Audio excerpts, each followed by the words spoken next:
Sometimes the hardest truths are buried right beneath our feet, just waiting to be found. When aging cowboy Eli Boone spent his very last dollar on a patch of forgotten scrubland, he wasn't searching for fortune, he was looking for peace. A quiet place to rest alongside his faithful mare, Clementine. The old barn stood half-collapsed, choked with tumbleweeds and decades of dust. But beneath the rotting floorboards, Eli discovered something that would shake him, a hidden cellar filled with Confederate gold, secret journals, and a blood-stained ledger revealing his own brother's betrayal. Now, in the twilight of his life, Eli faces an impossible choice. What would you do if everything you believed about your family was a lie? Before we jump back in, tell us where you're tuning in from. And if this story touches you, make sure you're subscribed, because tomorrow I've saved something extra special for you. The sun hung low over the West Texas scrubland, painting the horizon in shades of burnt orange and dusty purple. Eli Boone sat astride Clementine, his faithful mare of 19 years, and surveyed what now belonged to him, 40 acres of forgotten earth, dotted with mesquite and sage, bordered by a fence line that had surrendered to time decades ago. At 67 years old, Eli looked every bit the weathered cowboy he was. His face was a map of creases earned under the relentless southwestern sun, deep lines carved around eyes that had seen more than their share of disappointment. His hands, gnarled and spotted with age, still held the reins with practiced ease, though arthritis had begun to claim his fingers joint by joint. Clementine shifted beneath him, patient as always. The old mare's coat, once a brilliant chestnut, had faded to a dull copper streaked with white. Her muzzle had gone grey years ago, and her gait had slowed, but she remained steady. Eli reached down and patted her neck, feeling the familiar warmth of her hide beneath his palm. They had been together since she was a 3-year-old filly, and he was a ranch hand in his prime. In all those years, through every season and every hardship, she had never let him down. In truth, she was the only constant companion he had ever known. The property deed rested in his shirt pocket, still warm from his chest. $847, every cent he had left in the world, had purchased this abandoned parcel from a banker in Persimmon Creek, who seemed surprised anyone wanted it at all. The land had changed hands twice before, the clerk had said, but nobody had lived here in over 20 years. The previous owner had simply stopped paying taxes, and the county had been more than happy to sell it off for whatever they could get. Eli had not bought the land with any grand ambitions. He was done with grand ambitions. He had spent 49 years working other men's ranches, sleeping in bunkhouses, earning just enough to keep moving from one place to the next. He had no wife, no children, no family to speak of. His parents had died when he was young, and his only brother Samuel had been dead for 2 decades. The circumstances of Samuel's death had always sat uneasy in Eli's gut. A riding accident, they had said, in some unnamed place Samuel had drifted to after the war. The body had been buried before Eli even received word. He had never seen his brother's grave. What Eli wanted now was simple, a place to rest, a place where he could die with some dignity, where Clementine could graze in peace until her own time came, where he would not be a burden on anyone or beholden to another man's mercy. The land was poor, the structures barely standing, but it was his. That meant something. He urged Clementine forward, and they approached the barn slowly. The structure leaned hard to the east, as if a strong wind had tried to push it over, and nearly succeeded. The roof sagged in the middle, and several boards had fallen away from the walls, leaving gaps that offered glimpses of darkness within. Tumbleweeds had piled against the northern side, and the whole building seemed held together more by habit than by nails. Still, it was shelter of a sort. With some work, Eli thought, he might make it serviceable enough to keep the rain off. The barn door hung crooked on one hinge, the bottom corner dragging in the dirt. Eli dismounted carefully, feeling the familiar protest in his knees and lower back. He led Clementine forward and pushed the door open wider. It scraped against the ground, the sound harsh in the evening quiet. Inside, the air smelled of dust and decay, of wood slowly returning to earth. Shafts of golden light slanted through the gaps in the walls, illuminating floating motes of dust. The floor was littered with debris, bits of rotted leather, rusted tools, an overturned bucket corroded with age. At the far end, he could make out the remnants of stalls, though the dividing walls had mostly collapsed. A hayloft remained overhead, but Eli would not trust his weight to those boards. The whole place groaned and creaked with his presence, as if disturbed from a long sleep.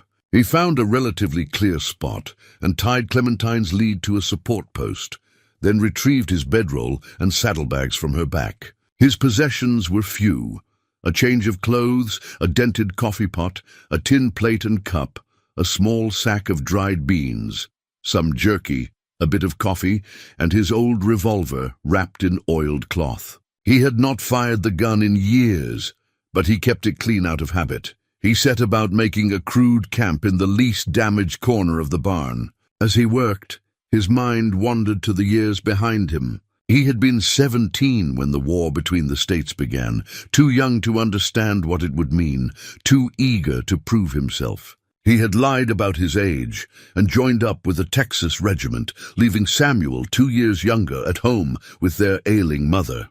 Eli had survived 4 years of that war, though he carried its marks in his bones and in dreams that still woke him some nights. When he had returned in 1865, everything had changed. His mother had passed the previous winter. Samuel had grown hard and distant, working odd jobs and refusing to talk about those years. The brothers had tried to find their footing together, working the same ranch outside of San Antonio, but something had broken between them. Samuel was secretive, often disappearing for days at a time. He had taken up with rough company, men whose names Eli did not recognize and did not like. When Eli had pressed him about it, Samuel had grown angry and defensive. They had quarreled bitterly one night in the spring of 1869. Eli had accused Samuel of riding with outlaws, of dishonoring their family name. Samuel had called him self-righteous and blind, said Eli did not understand the world the way it really was. They had nearly come to blows. The next morning, Samuel was gone. He had left a brief note saying only that he was heading west and wanted to be left alone. Eli had honored that wish, though it had pained him. 2 years later, a letter had arrived from a town marshal in New Mexico, informing Eli that Samuel Boone had died in a riding accident and been buried in the local cemetery. No details, no explanation, just the bare facts. Eli had made the journey to that town, but by the time he arrived, the trail was cold. The marshal who had sent the letter had moved on, and nobody seemed to know or remember much about Samuel's death. The grave bore only a simple wooden marker with his name and the year. Eli had stood there in the dusty cemetery, staring at that marker, and felt the weight of all the things left unsaid between them. He had never stopped feeling it. Now, in the fading light of this abandoned barn, Eli unpacked his bedroll and spread it over a relatively flat section of floor. Clementine munched contentedly on some grass he had pulled for her, her tail swishing lazily at flies. The mare seemed at peace here, and that eased something in Eli's chest. If she was content, then perhaps this place would do after all. As darkness settled in, Eli sat with his back against the wall and chewed on a strip of jerky. The barn was full of sounds. The settling of old wood, the scurry of small creatures in the walls, the whisper of wind through the gaps. He thought about what came next.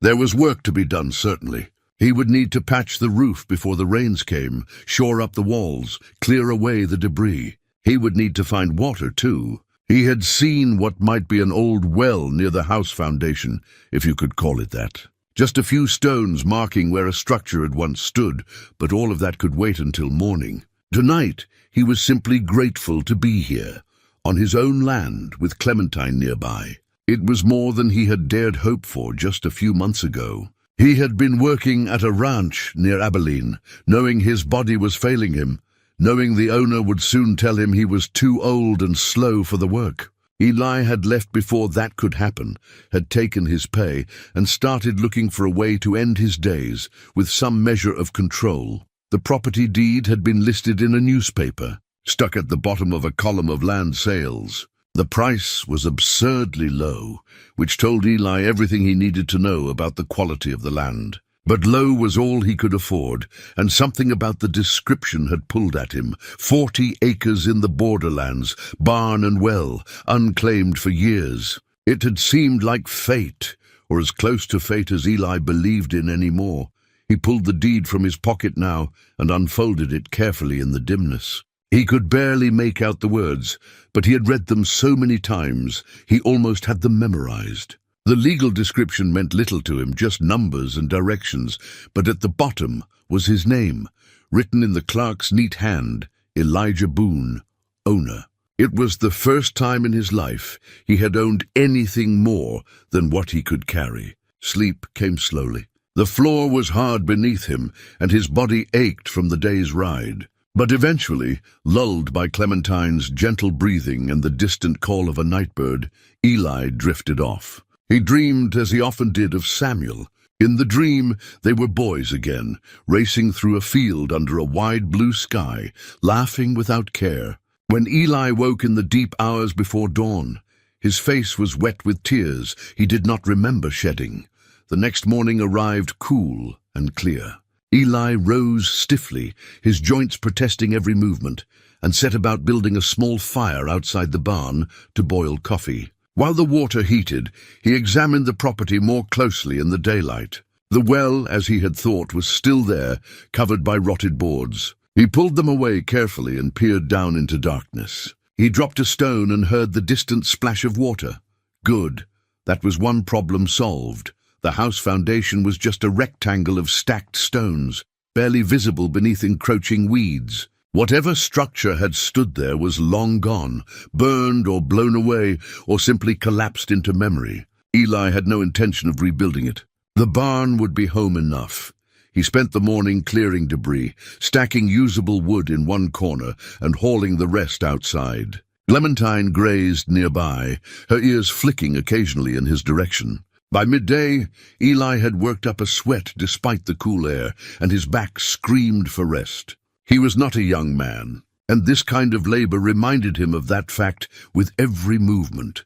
It was while he was replacing some of the worst floorboards in the northwest corner of the barn that Clementine began behaving strangely. She had wandered closer to the barn and now stood just outside, nickering softly and pawing at the ground.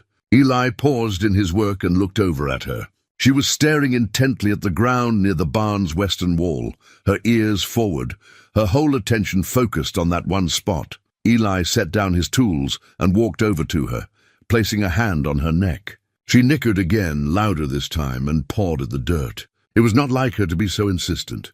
In all their years together, she had never behaved quite like this.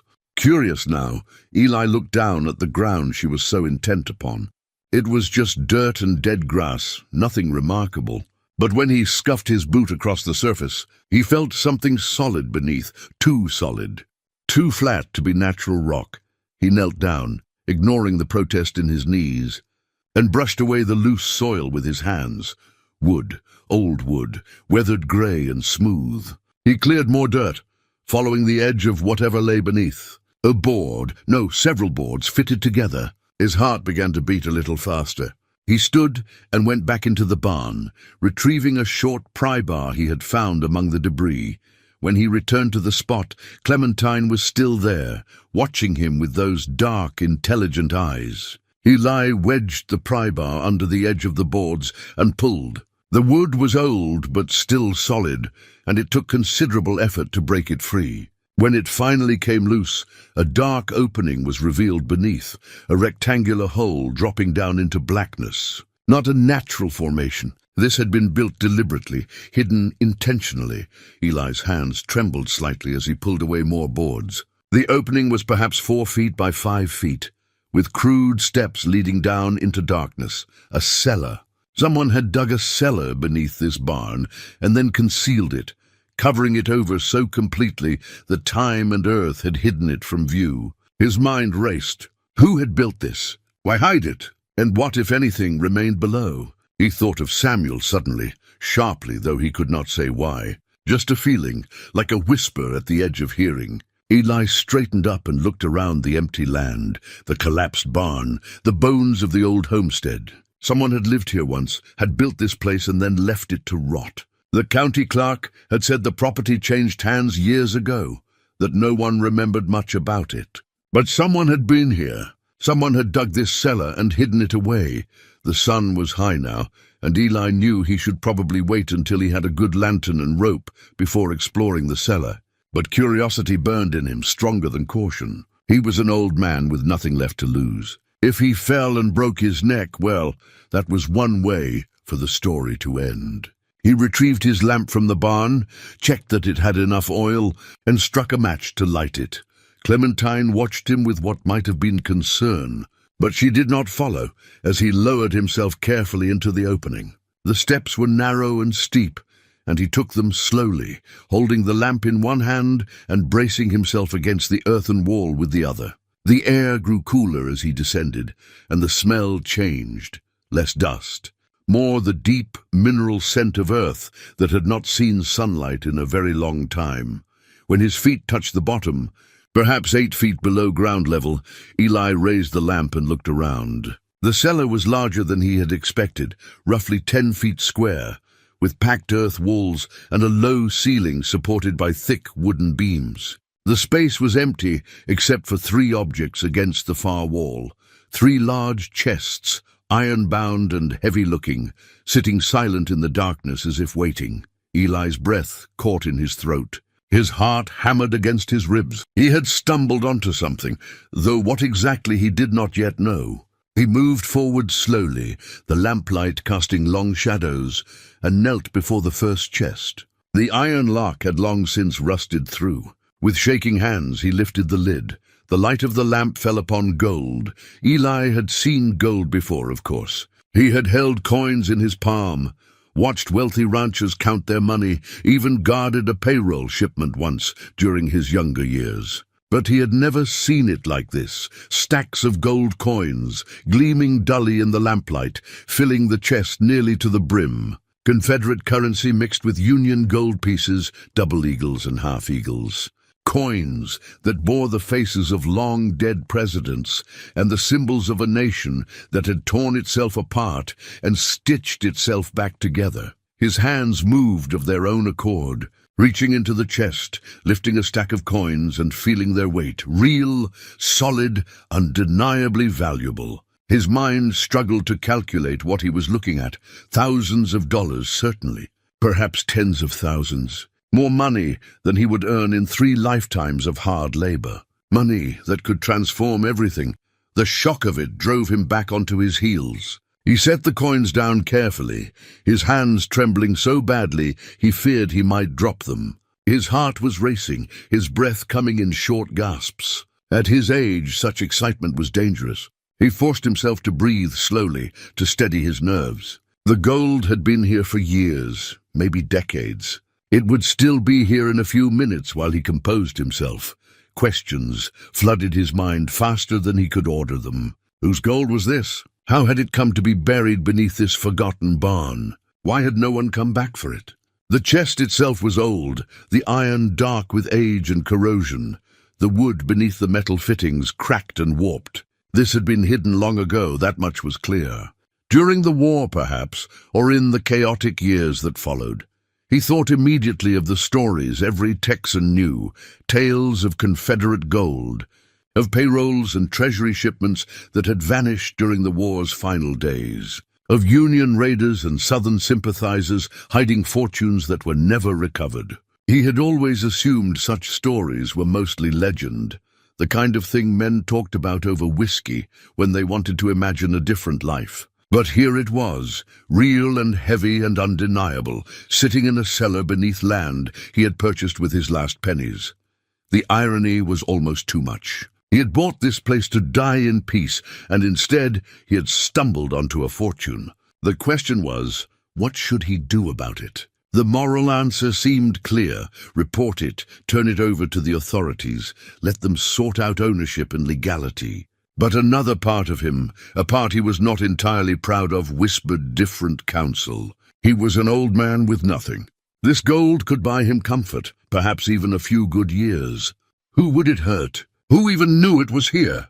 Eli shook his head, trying to clear his thoughts. First things first, he needed to see what else was in the cellar. If there was one chest and it was full of gold, then what about the other two? He moved to the second chest, lifting the lamp higher. This one was similar in construction but slightly smaller. The lock here was also rusted through. He opened it carefully. Inside, instead of gold, he found papers. Journals, by the look of them, bound in leather that had dried and cracked with age. Several thick notebooks, their pages yellowed and brittle. A stack of loose documents tied with string. Some maps, folded and refolded until their creases had begun to tear.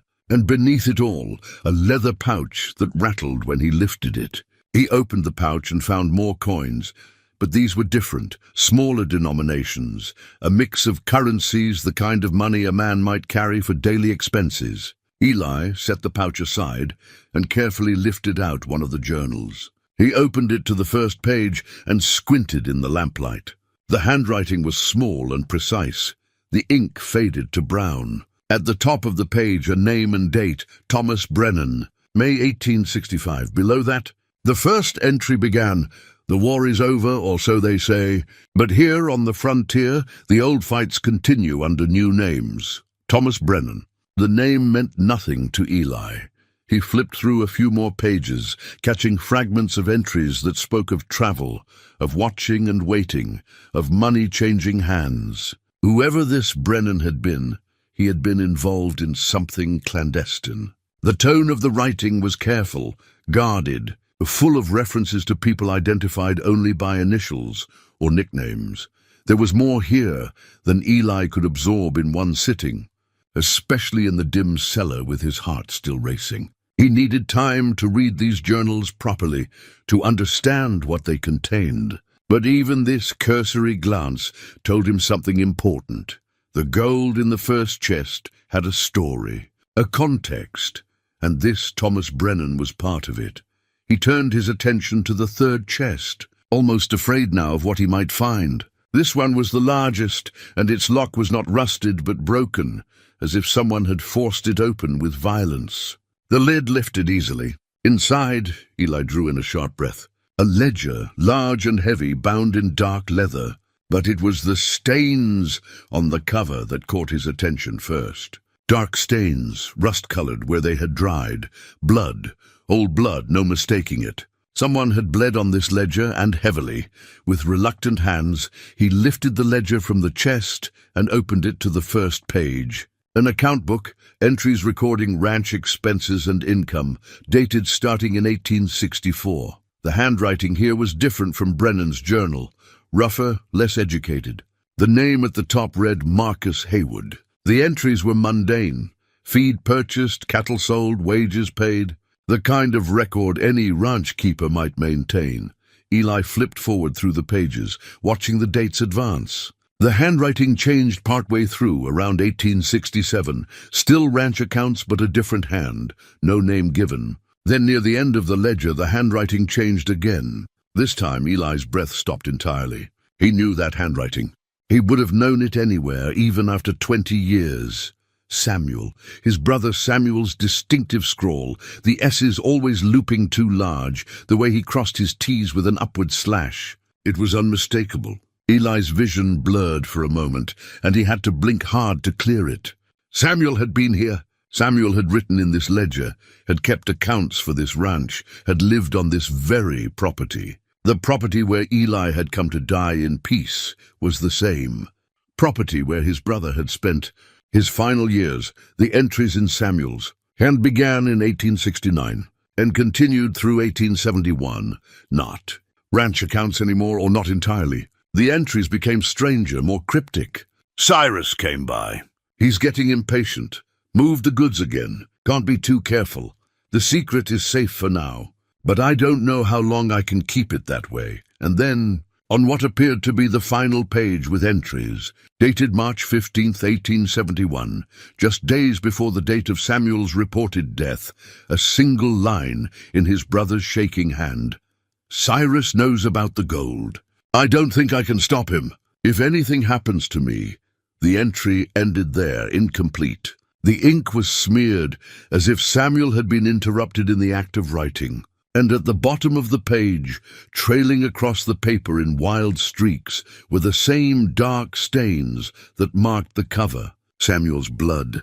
This was where his brother had died, or where he had been fatally wounded. Not in some distant riding accident in New Mexico, but here, in this cellar, probably at the hands of this Cyrus mentioned in the ledger. Eli's chest tightened. The lamp wavered in his shaking hand, casting wild shadows on the earthen walls. All these years he had mourned Samuel without knowing the truth. All these years he had carried the weight of their final quarrel, thinking his brother had died alone in some unnamed place, never knowing that Samuel had spent his last years here, on this very land.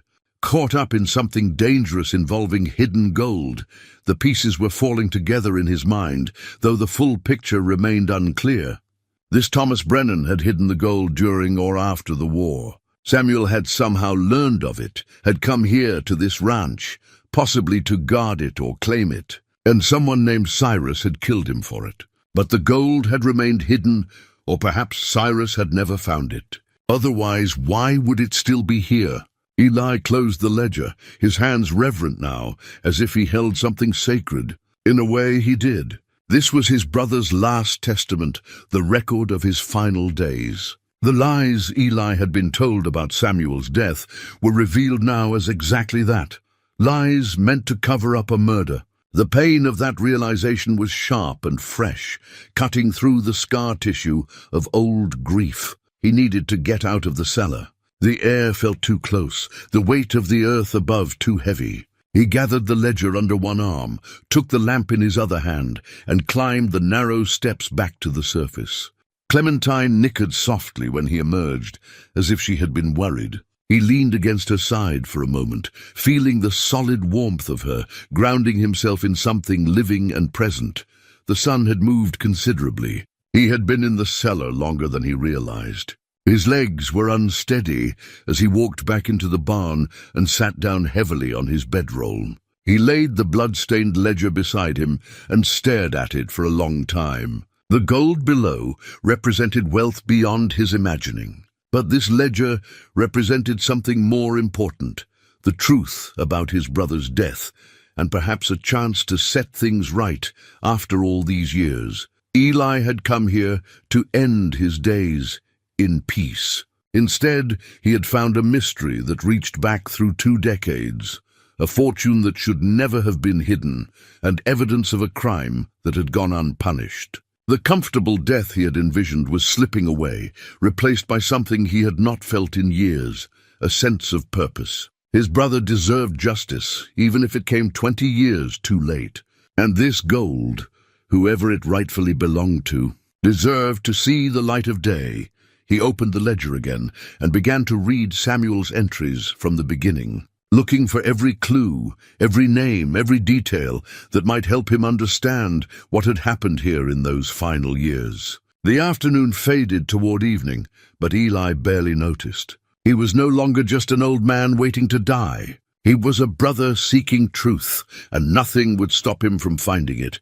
Eli woke before dawn, his body stiff from sleeping on the hard ground, and his mind already racing with questions that had haunted his fitful dreams. He had spent most of the previous evening reading Samuel's entries by lamplight until his eyes burned and the oil ran low. But Samuel's cryptic notes had raised more questions than answers. Now, as grey light crept through the gaps in the barn walls, Eli knew what he had to do. He made coffee over a small fire, the familiar ritual helping to settle his nerves. Clementine grazed nearby, seemingly content with their new home, despite the strange discoveries beneath it. As Eli sipped the bitter brew, he considered his next move. The second chest contained Thomas Brennan's journals, and those might hold the answers he needed. But descending into that cellar again felt like stepping into the past itself, into a darkness that had swallowed his brother whole. Still, there was no other way forward. After finishing his coffee and checking on Clementine's water, Eli gathered his lamp, matches, and a length of rope he had found among the barn's debris. This time he would be better prepared. He tied one end of the rope to a support post in the barn, letting the other end trail down into the cellar opening. If anything happened, if he fell or the lamp went out, at least he would have a way to find his way back. The descent was easier this time, though no less unsettling. The cellar felt different in the morning light that filtered weakly down from above, less ominous, but no less strange. Eli moved directly to the second chest and carefully removed the journals, stacking them beside him. There were 5 in total, each one covering what appeared to be several months of entries. He selected the first, dated May 1865, and settled himself as comfortably as he could against the earthen wall. Thomas Brennan's handwriting, though small, was remarkably clear. The first entry established the journal's purpose. I begin this record as the war draws to its bitter close. My assignment here is delicate, and should anything happen to me, these pages may serve as testament to the service I have rendered. The language was formal, almost military in its precision. As Eli read on, the story began to unfold. Thomas Brennan was a Union operative, sent west in the war's final months to infiltrate Confederate sympathizer networks along the Texas-Mexico border. His cover was that of a discharged soldier seeking ranch work, a common enough story in those chaotic times. His true purpose was to identify and intercept Confederate gold being smuggled south, intended to fund a continuation of hostilities even after the official surrender. Brennan's entries detailed his successful infiltration of a ring of former Confederate officers who were indeed moving gold shipments through the borderlands. He had gained their trust, learned their routes, and finally intercepted a substantial cache, the very gold that now sat in the chest, just a few feet from where Eli sat reading. But here, the mission had gone wrong. Brennan's contact in the Union Army had been killed in a skirmish, leaving him isolated with a fortune in gold and no clear way to deliver it safely. The entries grew more anxious as weeks passed. Brennan feared the Confederate sympathizers would discover his betrayal. He decided to hide the gold and wait for new instructions from Union command. This property, then owned by Marcus Haywood, a man Brennan described as simple and incurious, provided the perfect hiding place. Working alone at night, Brennan had excavated the cellar beneath the barn and moved the chests into it, concealing them carefully. But then, in an entry dated November 1865, Brennan's tone shifted to alarm. "Haywood has grown suspicious of my nocturnal activities. I caught him watching me last night from the house. I must leave soon, but I cannot abandon the gold. It represents Union property recovered at great risk. I've written to my superiors, but no reply has come. I'm trapped between duty and survival." The next several entries were shorter, more hurried. Brennan was preparing to leave, planning to return for the gold once the situation had calmed. He had drawn maps showing the location of the cellar, had written detailed instructions for recovery. But then came the final entry, dated February 12, 1866. "Haywood has set fire to the barn. I smell smoke even as I write this. I believe he means to kill me, to cover up whatever he suspects. I must get out."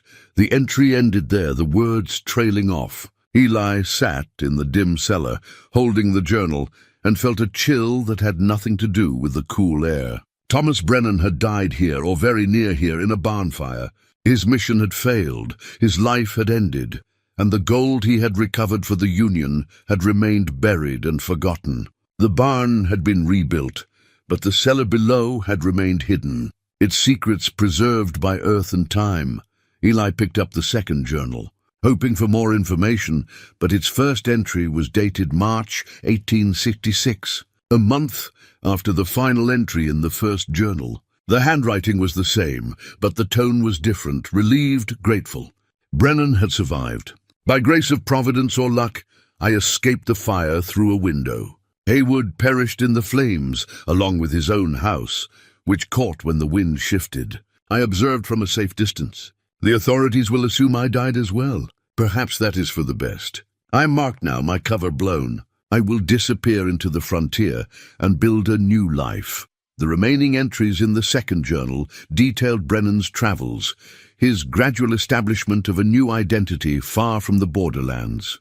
He never mentioned the gold directly, but several entries referred to the cash I left behind and his intention to one day settle accounts with the past. The journal ended abruptly in December 1868, with no indication of why Eli set down the second journal and picked up the third. The handwriting here was rougher, less practiced. Not Brennan's hand. The first entry, dated January 1867, was signed by a man named Jacob Mercer. Bought this land cheap from the county. Previous owner died in a fire. Place half burned but salvageable. Will rebuild and run cattle. Mercer's entries were sparse and practical, recording ranch operations with little detail or reflection. He had rebuilt the barn, had worked the land for 2 years, then apparently sold it and moved on.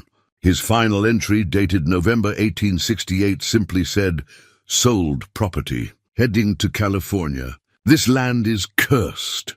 The fourth journal returned to Brennan's handwriting, but these entries were different, darker, tinged with illness and desperation. Dated starting in January 1869, they documented Brennan's return to the area under yet another false name. He was sick, dying perhaps, and obsessed with recovering the gold before his death. But he could not find the property. It had changed hands, and his old maps no longer matched the altered landscape. There were several entries describing his fruitless searches, his growing frustration, and physical decline. Then in an entry dated April 1869, a breakthrough, "I have found it at last. The property is now owned by a young man named Samuel Boone. He seems trustworthy, desperate for money. I have told him about the gold, promised him a share if he helps me recover it. He has agreed. We begin tomorrow." Eli's hands tightened on the journal. So this was how Samuel had become involved. Brennan had approached him, had revealed the secret. Samuel, always looking for an opportunity, always short on money, had agreed to help. The final entries confirmed this. Brennan and Samuel had excavated the cellar entrance together, had verified the gold was still there, intact and unclaimed. But then Brennan's condition had worsened. The final entry in his hand, dated May 1869, read, "I am too ill to travel. Samuel has promised to guard the gold until I recover, then we will split it fairly and each go our way. I must rest now. The fever burns so hot." The journal fell open to one last page. Different handwriting here, Samuel's. A single entry, "Brennan died this morning. He made me promise to keep the gold safe, to ensure it was used for good. I buried him under the cottonwood tree on the eastern boundary. May God forgive me, I told no one. I need this gold. I need the chance it represents." Eli closed the journal and sat in silence. The full story was becoming clear now, though it brought little comfort. Samuel had not stolen the gold, not exactly. He had been drawn into Brennan's desperate final scheme, had become its reluctant guardian when Brennan died. But Samuel had also lied, had concealed a death, had convinced himself he deserved the fortune he now guarded, and that decision had led him into the path of Cyrus, whoever that was, and to his own violent end. 2 men dead in this cellar, or because of it, both of them caught in the web of that hidden gold. And now Eli, who had come here seeking only peace, found himself tangled in the same web. The gold had been Union property once, recovered from Confederate sympathizers. Did that matter anymore, decades later? Who had rightful claim to it now? The government that had abandoned Brennan to his fate? Samuel's heirs, if any existed? Or Eli himself, who had purchased the land in good faith? The questions weighed on him as heavily as the gold in the first chest. He gathered the journals carefully, tucked them under his arm, and climbed back up to the surface. The morning had grown warm, and Clementine greeted him with a soft nicker. He stroked her neck absently, his mind far away in the past, trying to trace the thread of decisions and chances that had led to this moment. He needed to keep reading. There were still 2 journals he had not examined, and the blood-stained ledger contained more of Samuel's story. But first he needed food and rest. His hands were shaking again, and not just from the emotional weight of what he had learned. At his age, this much excitement was dangerous. He forced himself to sit, to breathe, to eat some jerky and drink water until his heart rate slowed. Clementine stood watch over him like she always had, patient and steadfast. Whatever came next, at least he was not entirely alone. 3 days had passed since Eli first descended into the cellar, and in that time the barn had become both home and archive. He had brought all the documents up from below, spreading them across the cleanest section of floor, organizing them by date and author. The journals, the loose papers, the maps, all of it told fragments of a story that Eli was slowly piecing together. But it was the blood-stained ledger that drew him back again and again, Samuel's final entries that haunted him through the long nights. He had read the ledger cover to cover now, multiple times. The early entries from Marcus Haywood were mundane ranch business. The middle section, in an unknown hand, was similarly ordinary. But Samuel's portion, beginning in 1869, was different. At first, the entries seemed normal enough.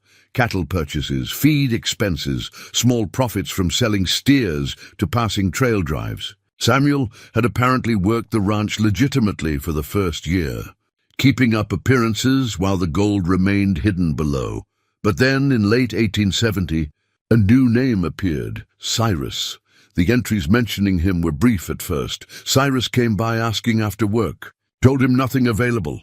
A week later, Cyrus back again. Too many questions about the property. Sent him away. Then, in December 1870, Cyrus knows I'm hiding something. He mentioned Brennan's name. How could he know? Must be more careful. The entries grew increasingly anxious through early 1871.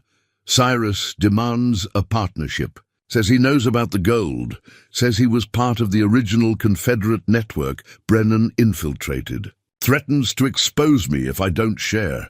The final entries painted a picture of a man trapped. Samuel had written about sleepless nights, about seeing Cyrus watching the property from a distance, about finding his tools moved or his provisions disturbed. He's trying to find the cellar entrance, one entry read. I've concealed it as best I can, but he's persistent. I don't know how long I can hold out. The second to last entry, dated March 10th, 1871, was longer than most.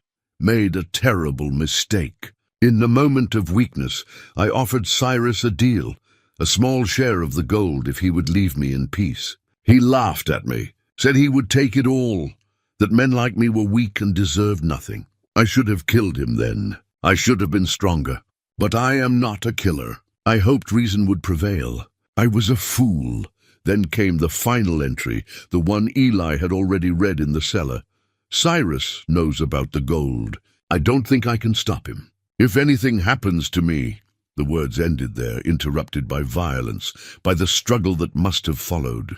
The blood streaked across the page, told the rest of the story in a language that needed no words. But there was something else in the ledger, something Eli had almost missed on his first readings. On the very last page, in the margin beside Samuel's blood-stained entry, someone had written in a different hand. Crude letters, barely legible, looked everywhere. Nothing here.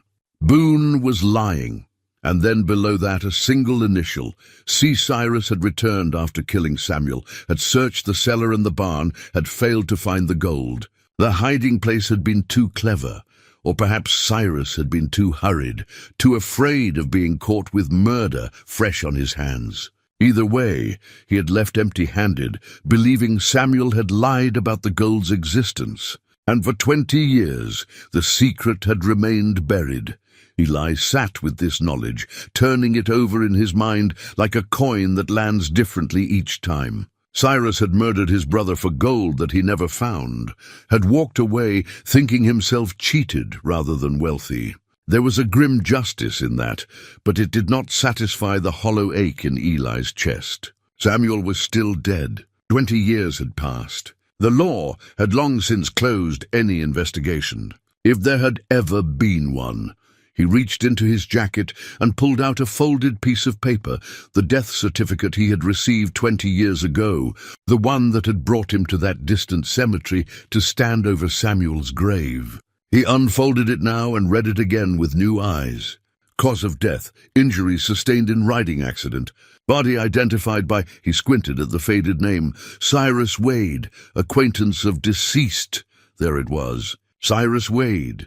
The killer had been the one to report Samuel's death, to spin the lie that would protect himself. He had probably buried Samuel in some unmarked spot, then claimed to have found him dead from an accident. A simple story, easily believed on the frontier where such accidents were common. No one had questioned it. No one had dug deeper. And Cyrus had disappeared back into whatever hole he had crawled from, carrying his secret and his failure. Eli carefully refolded the death certificate and placed it atop the ledger. 2 pieces of evidence, 20 years apart, that together told the truth of his brother's murder. But would they be enough to see justice done? And even if they were, what exactly did justice look like after so much time had passed? He stood and walked to the barn entrance, looking out over the land that had cost him everything he owned and given him back a burden heavier than gold. Clementine was dozing in the afternoon sun, her tail flicking lazily at flies. The peace of the scene seemed to mock the turmoil in his heart. A sound made him turn. A rider was approaching from the east, moving slowly through the scrubland. Eli's hand went instinctively to his hip where his revolver hung. But as the rider drew closer, he relaxed slightly. It was a woman, elderly by the look of her posture, riding a sturdy pinto with easy familiarity. She wore a wide-brimmed hat and a long riding coat despite the heat. She reined up about 20 feet from the barn and called out, "You'd be the new owner, I expect." "Eli Boone?" "I am," Eli answered, stepping into fuller view but keeping his hand near his weapon. "And you?" "Ida Colton. I've got a place about 5 miles west of here. Heard there was finally someone on this property again. Thought I'd ride over and see if you needed anything, being new and all." She dismounted with the practiced ease of someone who had spent a lifetime on horses.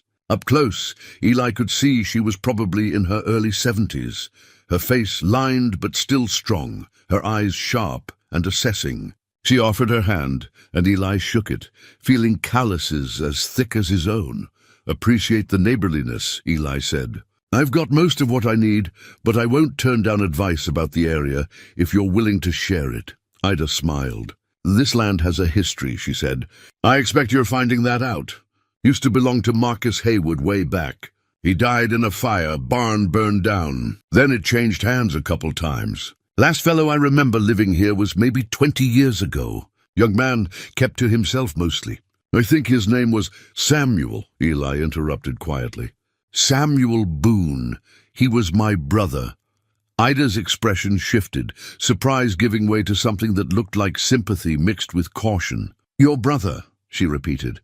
"I didn't know he had family." "He never mentioned anyone. We were estranged," Eli said. "I didn't know he was here until after he died. They told me it was a riding accident somewhere far from here. That's what we heard too," Ida said slowly. "But there were rumors. Your brother had some rough company toward the end. The name Cyrus Wade used to come around. They'd argue, loud enough we could hear it sometimes on the wind. Then one day, Samuel was just gone. Cyrus too. We figured they'd both moved on, like people do out here. Then word came about your brother's death, and Cyrus was the one who reported it. Seemed convenient is all I'll say." Eli felt his pulse quicken. "What else do you remember about Cyrus Wade?"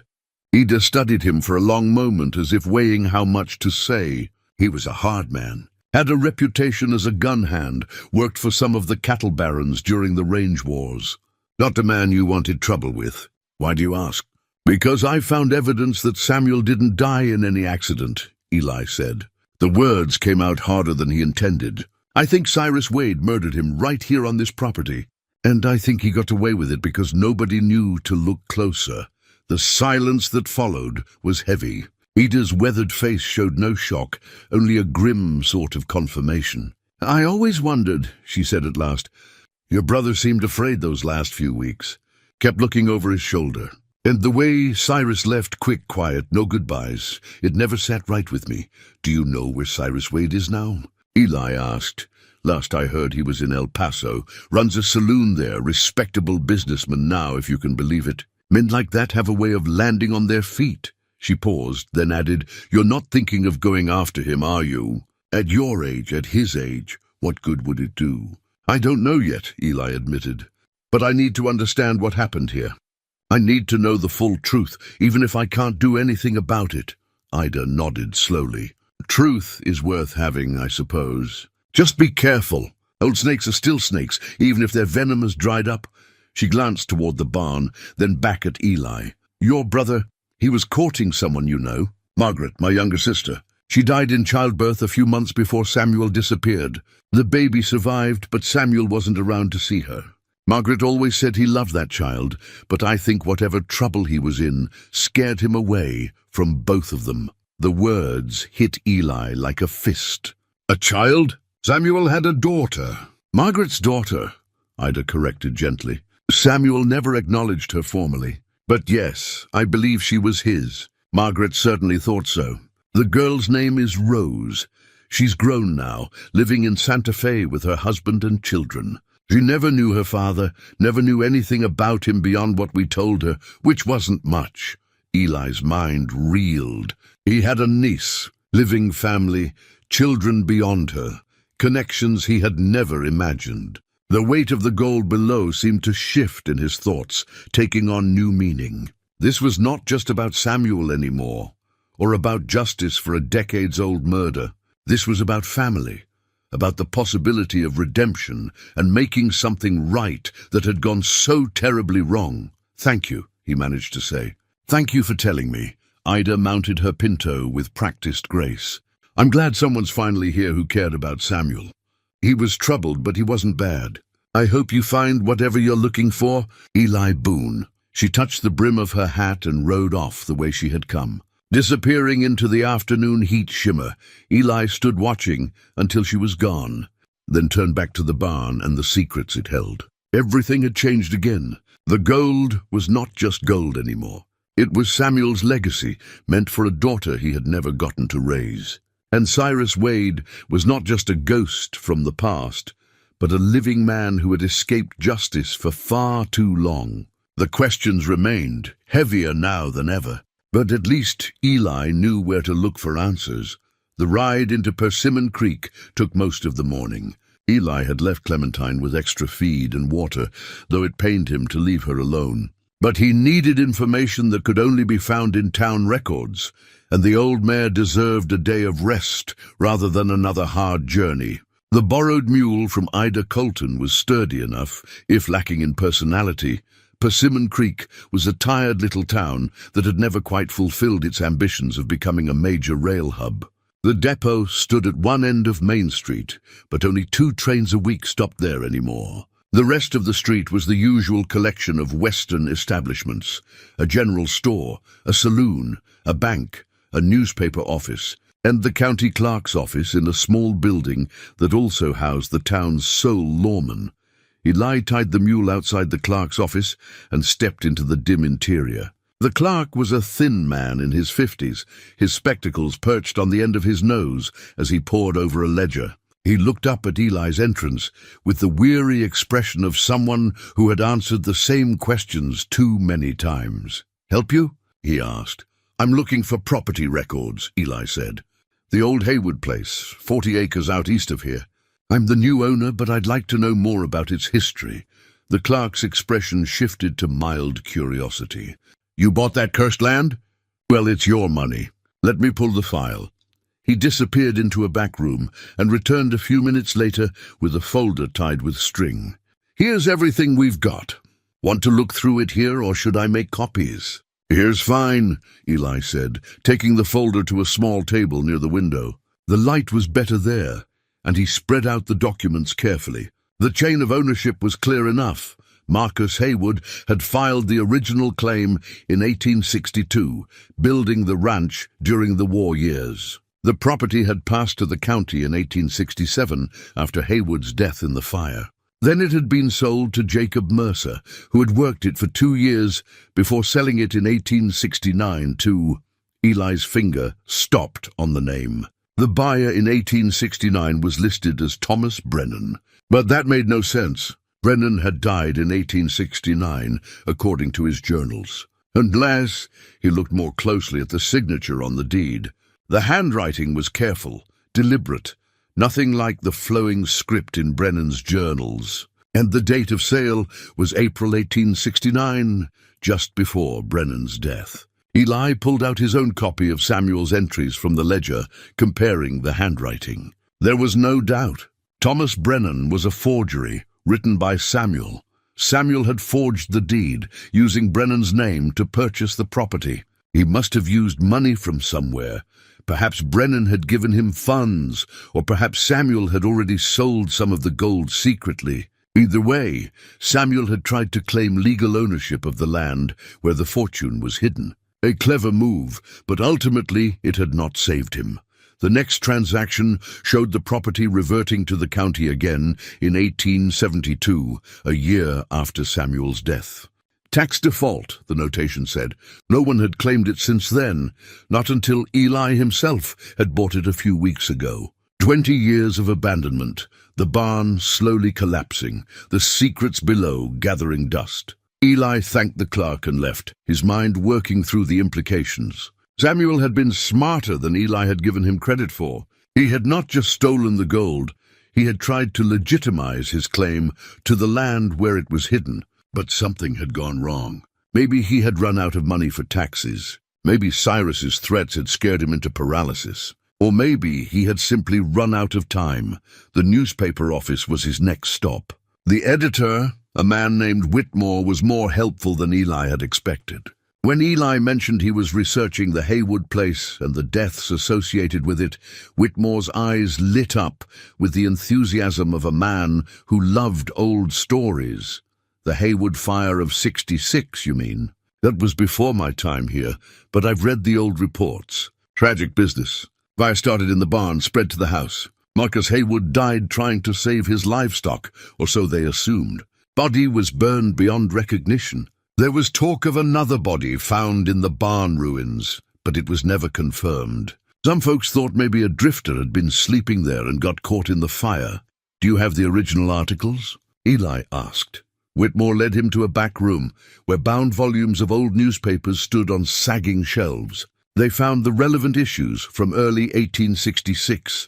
The articles were brief, as frontier journalism often was. Fire, death, speculation about causes. But one detail caught Eli's eye. Authorities suspect the fire may have been deliberately set, though no suspects have been identified. Haywood was known to have had disputes with several local ranchers over water rights. Deliberately set. So Thomas Brennan's account had been correct. Marcus Haywood had tried to kill him, to cover up whatever suspicions he had developed. The plan had backfired, consuming Haywood instead. And Brennan had watched from a distance, then disappeared into a new identity. There was nothing in the papers about Samuel's death. It had happened elsewhere, been reported elsewhere, and rated no mention in this small-town newspaper. But Eli did find something else, tucked into an issue from July 1871, a brief notice seeking information about the whereabouts of one Thomas Brennan, last seen in the area in 1869. A reward of $500 was offered by the United States Army for information regarding his death or disappearance. So the Army had come looking. Someone in Union command had cared enough about Brennan's fate to investigate. But by 1871, the trail would have been cold. Brennan had died 2 years earlier, and Samuel had already forged the deed in Brennan's name. If Army investigators had come to Persimmon Creek, they would have found records showing Thomas Brennan as the legitimate owner of a ranch he had never publicly occupied. They might have assumed he had died elsewhere, or simply given up the search. Eli copied the reward notice's details into his notebook. It was another piece of the puzzle, another thread in the tangled web. He thanked Whitmore and stepped back out into the afternoon heat. The saloon was busy despite the early hour.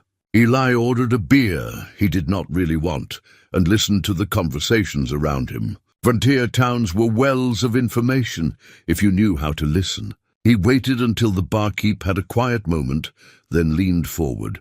"I'm trying to find someone who might remember the area 20 years back," Eli said. "Older folks, long-time residents.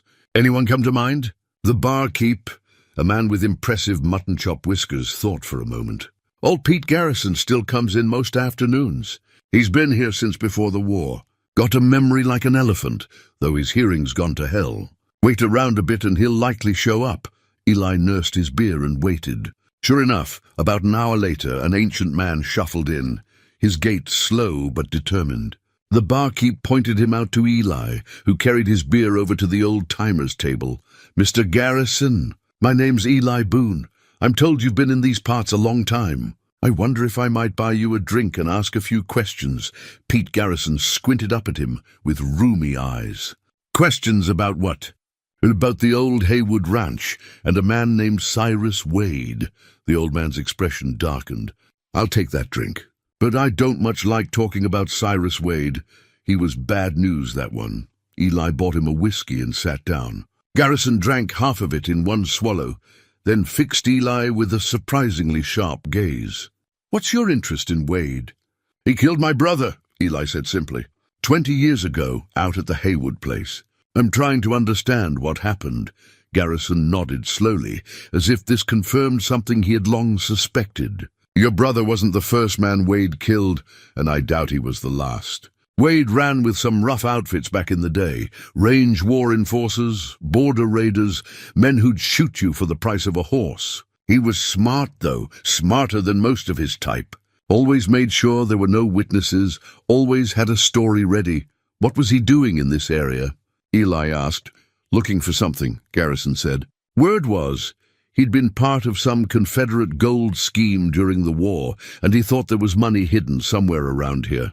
He asked questions, poked around old properties. When your brother bought the Haywood place, Wade took an interest. Used to see them together sometimes, talking out by the road. Never looked friendly, those conversations. Then one day, both of them were gone. Wade turned up in El Paso a few months later.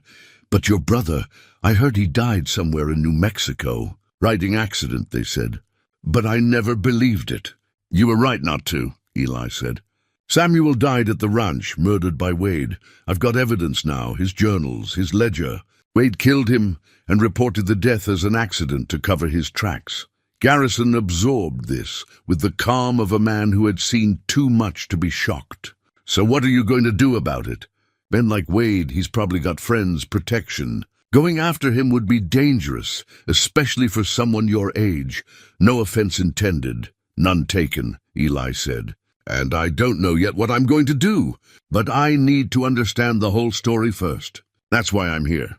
They talked for another half hour, with Garrison sharing what he remembered about those years, the names of other men who had ridden with Wade, the places they had frequented, the rumors that had circulated. It painted a picture of Cyrus Wade as a careful predator, dangerous but disciplined, willing to wait for the right moment to strike, finally. Eli thanked the old man and stepped back out into the late afternoon sun. He had learned a great deal, but each answer seemed to generate new questions. The ride back to the ranch felt longer than the morning's journey, his mind too full for easy companionship with his own thoughts. When he finally reached the property, the sun was setting in bands of red and gold.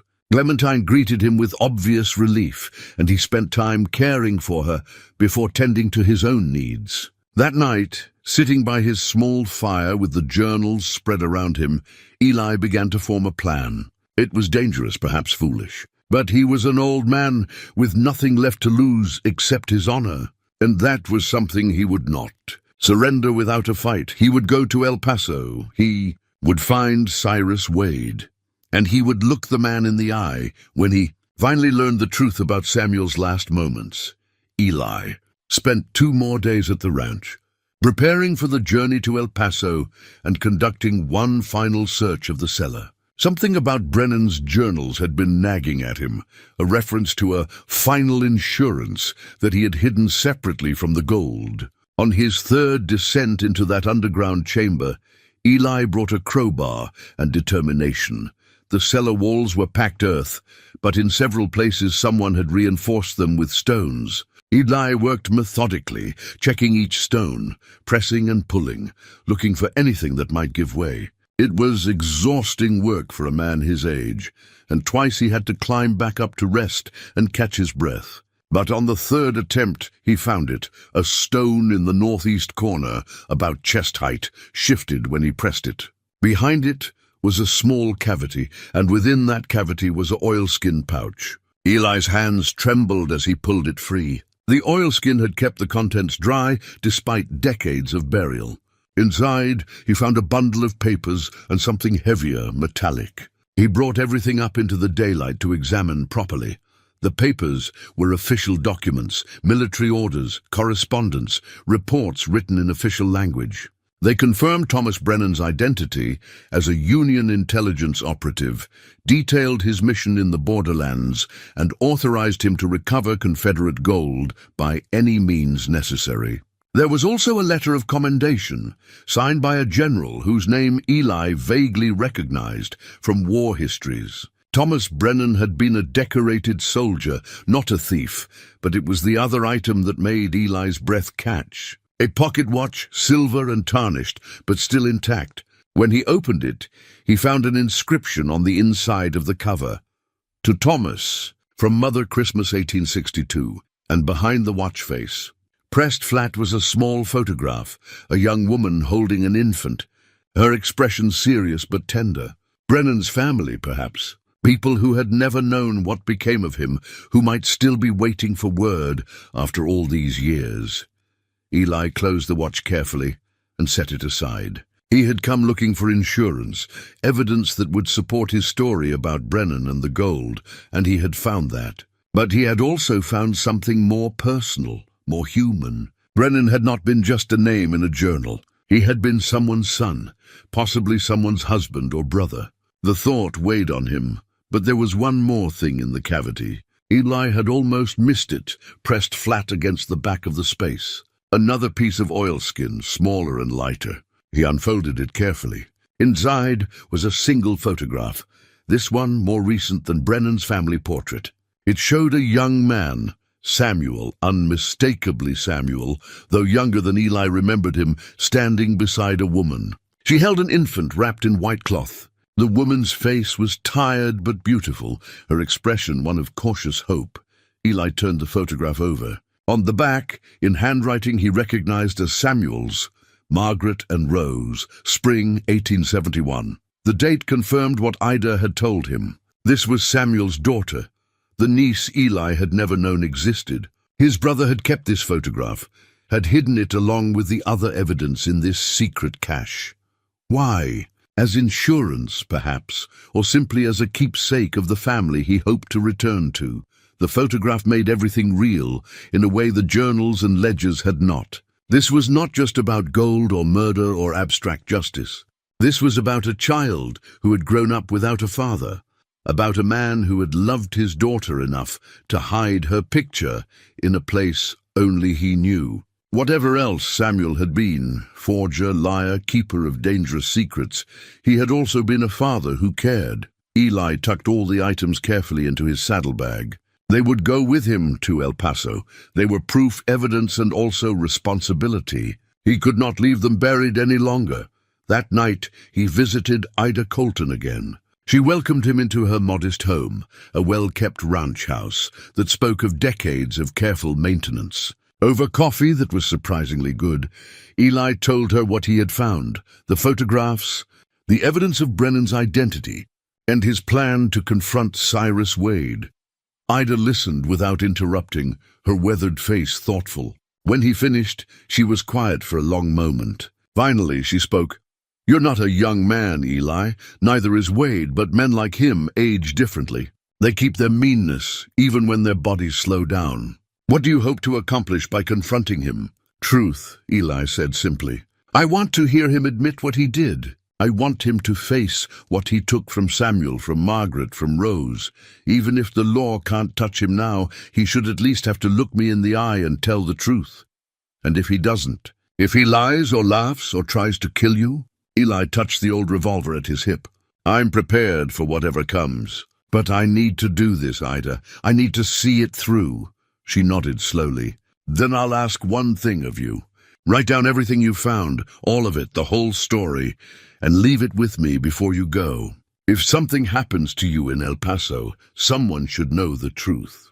And more than that, Rose should know about her father. Not just the bad parts, but the whole complicated truth." "She deserves that," agreed, Eli said.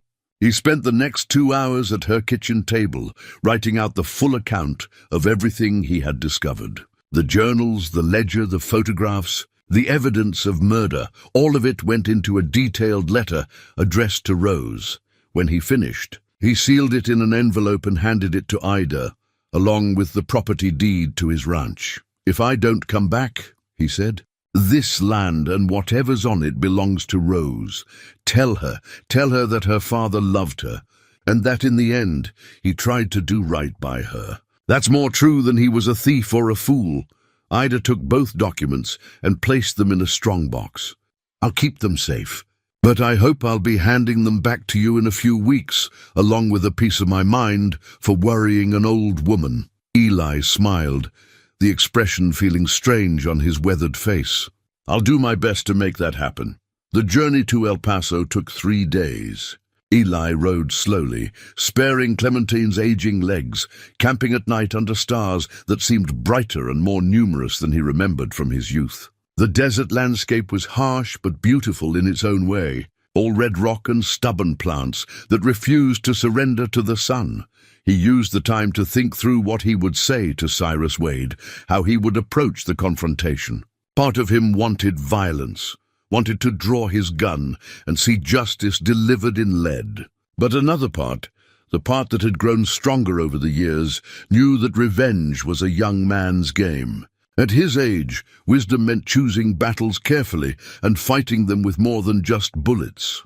He reached El Paso on the evening of the 3rd day. The town was larger than Persimmon Creek, more prosperous, sitting on the border with Mexico and serving as a crossroads for trade and travel. Gas lamps lit the main streets, and Eli could hear piano music drifting from several saloons. He found a modest hotel and paid for a room, then asked the clerk about a man named Cyrus Wade. "Oh, sure, everyone knows Cyrus," the clerk said with easy familiarity.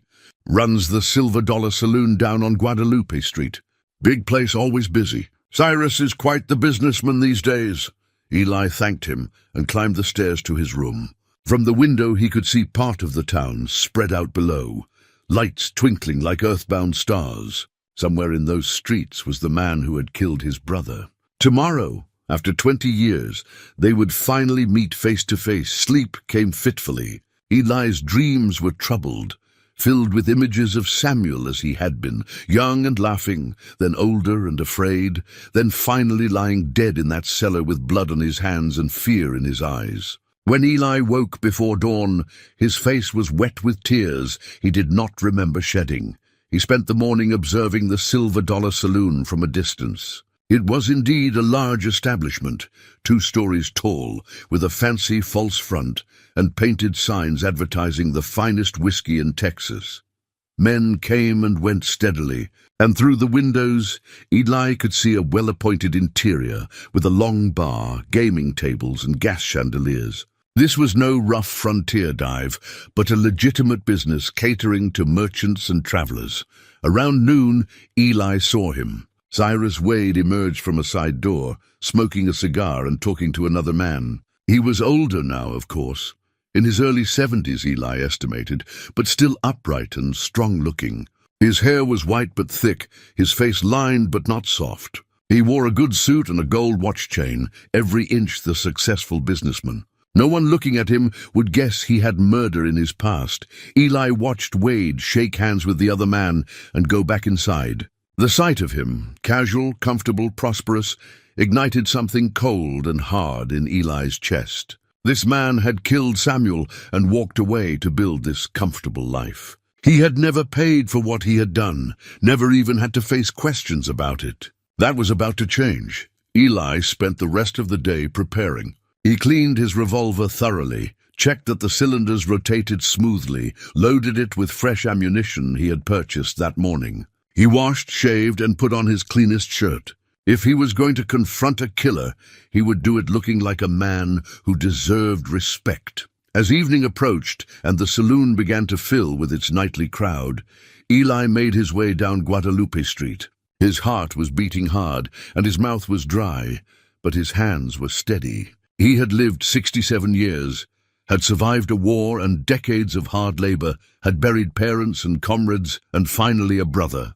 He had faced death before. This was just one more meeting, one more reckoning. He pushed open the doors of the Silver Dollar Saloon and stepped inside. The noise washed over him.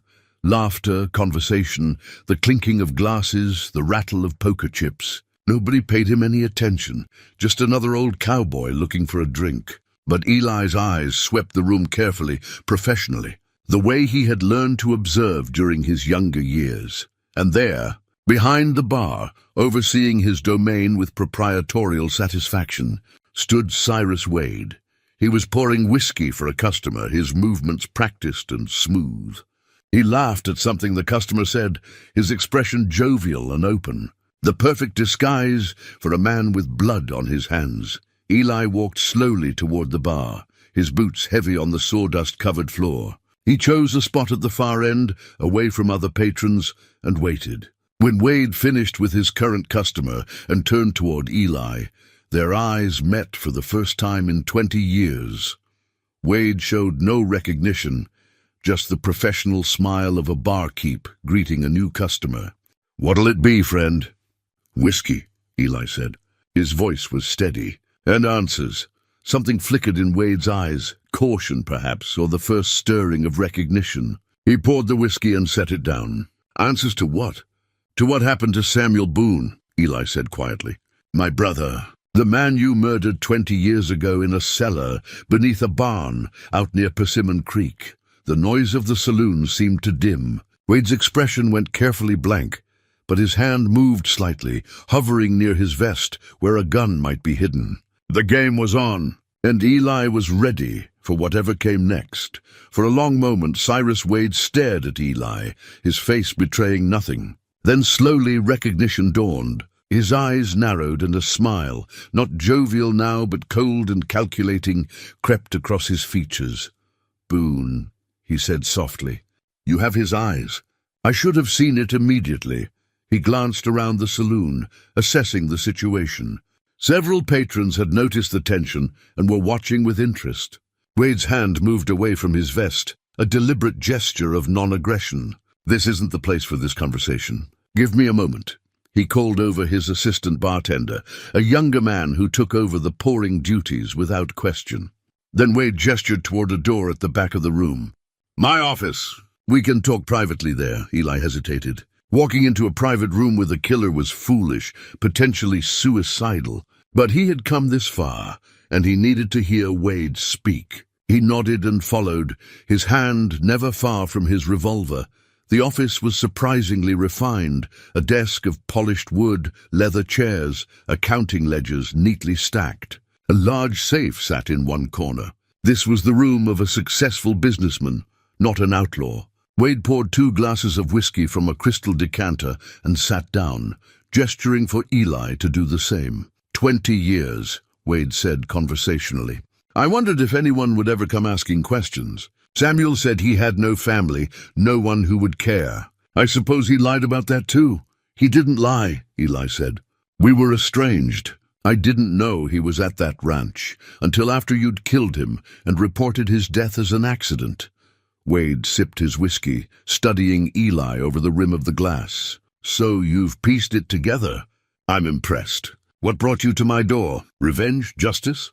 Those are young men's pursuits, and we're both well past young." "Truth," Eli said. "I want to hear you admit what you did.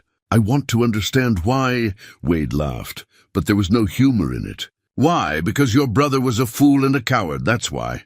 He stumbled onto something that didn't belong to him, and instead of sharing it like a man of honor, he tried to keep it all for himself. He got what thieves deserve, the gold," Eli said. "Confederate gold that Thomas Brennan recovered during the war." Wade's eyebrows rose. "So you know about Brennan too? You've been thorough." "Yes, the gold. I was part of the network that moved it, back when I was young and foolish enough to believe in the Confederacy. When the war ended, most of us scattered, but I heard rumors that one of our shipments had disappeared near the Texas-Mexico border. I spent years looking for it. And then I met your brother. Samuel didn't steal it," Eli said. "Brennan gave him responsibility for it." "Brennan was a Union spy," Wade spat. "He infiltrated our operation, stole that gold and hid it. By the time I figured that out, Brennan was dead, died in that fire at the Haywood place, or so everyone believed. I would have let it go, moved on with my life. But then I saw Samuel Boone buying the Haywood property, working that land, and I knew he had found the gold. Wade's hand clenched around his glass. I approached him reasonably. I offered partnership, split the gold, both of us wealthy. But he refused, said the gold wasn't his to share, that it belonged to someone else. Some dead spy who had no claim to it anyway. I gave him every chance to be reasonable. So you killed him, Eli said flatly. I defended myself, Wade corrected. Samuel drew on me first. I was faster. What happened after that was survival, not murder. I searched that cellar, the barn, everywhere. Found nothing. Assumed your brother had lied, that there never was any gold, or that someone else had already taken it. I left, reported his death as an accident to cover my involvement, and moved on.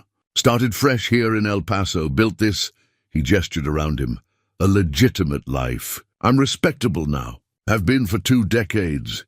Eli felt disgust rise in his throat. You killed my brother and called it self-defense. You lied to protect yourself and let him be buried in an unmarked grave far from home. And you've lived well on the foundation of that murder. We all make choices, Wade said, his voice hardening. Samuel made his when he refused to share. I made mine when I pulled the trigger. You're making yours now by coming here. So tell me, Eli Boone, what exactly do you plan to do about it? March me to the sheriff? On what evidence? Your brother's blood is 20 years old, and I have a dozen witnesses who'll swear I've been an upstanding citizen since the day I arrived in El Paso. Eli reached into his jacket, moving slowly so Wade wouldn't misinterpret, and pulled out the blood-stained ledger. He set it on the desk between them. This is Samuel's ledger. It documents your threats, your visits, your search for the gold. And this, he pulled out the photograph. This is Samuel's daughter, Rose. She never knew her father because you killed him before he could go back to her. Wade barely glanced at the photograph. Ancient history. Sentimentality won't bring him back or change what happened? No, Eli agreed. But it changes what happens next. I also found Thomas Brennan's military documents. He was a decorated Union intelligence operative. That gold was Union property, recovered legally during military operations. Samuel was trying to protect it, to ensure it was returned to proper authorities. You killed a man who was doing his duty. Wade's expression flickered, the first sign that Eli's words were having an impact. Union property, he repeated slowly. If that's true, then I suppose the army might still have an interest in it, particularly in knowing who murdered the operative guarding it. They sent investigators in 1871, Eli said. Found nothing. But times have changed. Paper trails are more thorough now. And I have all the evidence they'd need to reopen the case. Wade set down his glass with careful precision. You said you came here for truth, not revenge. So what are you offering, a deal? Eli had anticipated this moment, had played it out in his mind during the long ride to El Paso. A confession, he said. Written, signed, witnessed. You admit to killing Samuel Boone in 1871. In exchange? Wade leaned forward, interested now despite himself. In exchange, I tell you where the gold is, Eli finished. You never found it because Samuel hid it too well. But I have. It's still there, all of it. Tens of thousands in gold coins, maybe more. Enough to make even a successful businessman's eyes water. You confess, properly and legally, and I'll give you the exact location. Wade's eyes lit with sudden hunger. For a moment, the respectable businessman vanished, and Eli saw the man who had killed his brother, the man who would do anything, sacrifice anyone, for wealth. You'd do that, after everything I've done? I came here for truth, Eli said. A confession gives me that, and I'd rather see the gold go to you than have it sit buried forever. At least this way, something comes of all the death and lies. It was a calculated risk. Eli was gambling that Wade's greed would overcome his caution, that after 20 years of wondering about that gold, he couldn't resist the chance to finally claim it. And he was right. Wade's hand trembled slightly as he reached for paper and pen. Written confession, Wade said, already beginning to write. Witnessed and signed. And then you tell me everything. The confession must be detailed, Eli insisted. Every relevant fact, when, where, why, how. Nothing vague. Wade nodded, his pen moving across the page. He wrote quickly, his handwriting rough but legible, detailing the confrontation in March 1871, his search for the Confederate gold, his approach to Samuel Boone, and finally the fatal struggle in the cellar. He described drawing his gun, Samuel's attempt to defend himself, the shot that killed him. He even included his decision to dispose of the body elsewhere and report the death as an accident. When he finished, he read it aloud, then signed it with a flourish. There, my confession. Now I need witnesses. He called in his assistant bartender and another employee, both of whom looked confused but signed, where Wade indicated without asking questions. He gave them each a silver dollar and sent them away, then folded the confession and handed it to Eli. Your turn, Wade said. His voice was tight with anticipation. Where's the gold? Eli took the confession and carefully placed it in his inside jacket pocket. Then he reached up and pulled aside the collar of his shirt, revealing a tarnished badge pinned underneath. The gold is exactly where it's always been. In the cellar beneath that barn, hidden in a compartment Samuel built, waiting for proper authorities to recover it. Wade's face went from eager to confused to furious in the space of a heartbeat. What? I was a U.S. Marshal, Eli said quietly. 20 years ago, I took that badge and that oath. I was investigating Thomas Brennan's disappearance when Samuel died. I went undercover as a drifting ranch hand, trying to gather evidence about border crimes and missing Union operatives. Samuel's death ended my investigation. I couldn't continue, couldn't remain objective. So I retired, turned in my badge officially, and spent 20 years trying to forget. He tapped the pocket where the confession rested.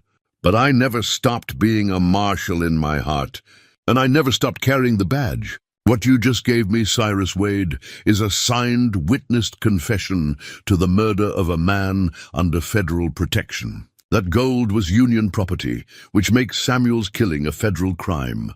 Wade lunged for his gun, but Eli was faster, still fast, even at 67 when it mattered.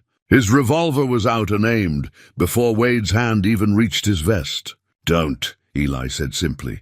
The office door burst open. 2 men entered, both wearing badges, El Paso Sheriff's deputies who'd been waiting for Eli's signal. One of them was the assistant bartender who had just witnessed the confession. Not an employee at all, but a deputy in disguise. Cyrus Wade, the lead deputy said, you're under arrest for the murder of Samuel Boone and for theft of Union Army property. Anything you say, Wade wasn't listening. He was staring at Eli with something approaching respect mixed with fury. You played me. All of it. The brother seeking truth, the offer of the gold's location, all a trap. Not all of it, Eli said. I am Samuel's brother. I did come here seeking truth, but I came as a lawman, not a vigilante. And you gave me exactly what I needed, your confession in your own hand, properly witnessed, admitting to everything. Federal prosecutors will have no trouble making this case stick. As the deputies shackled Wade and led him away, he called back over his shoulder, It won't matter. I have lawyers, connections. I'll fight this. Fight all you want, Eli said. But you confessed.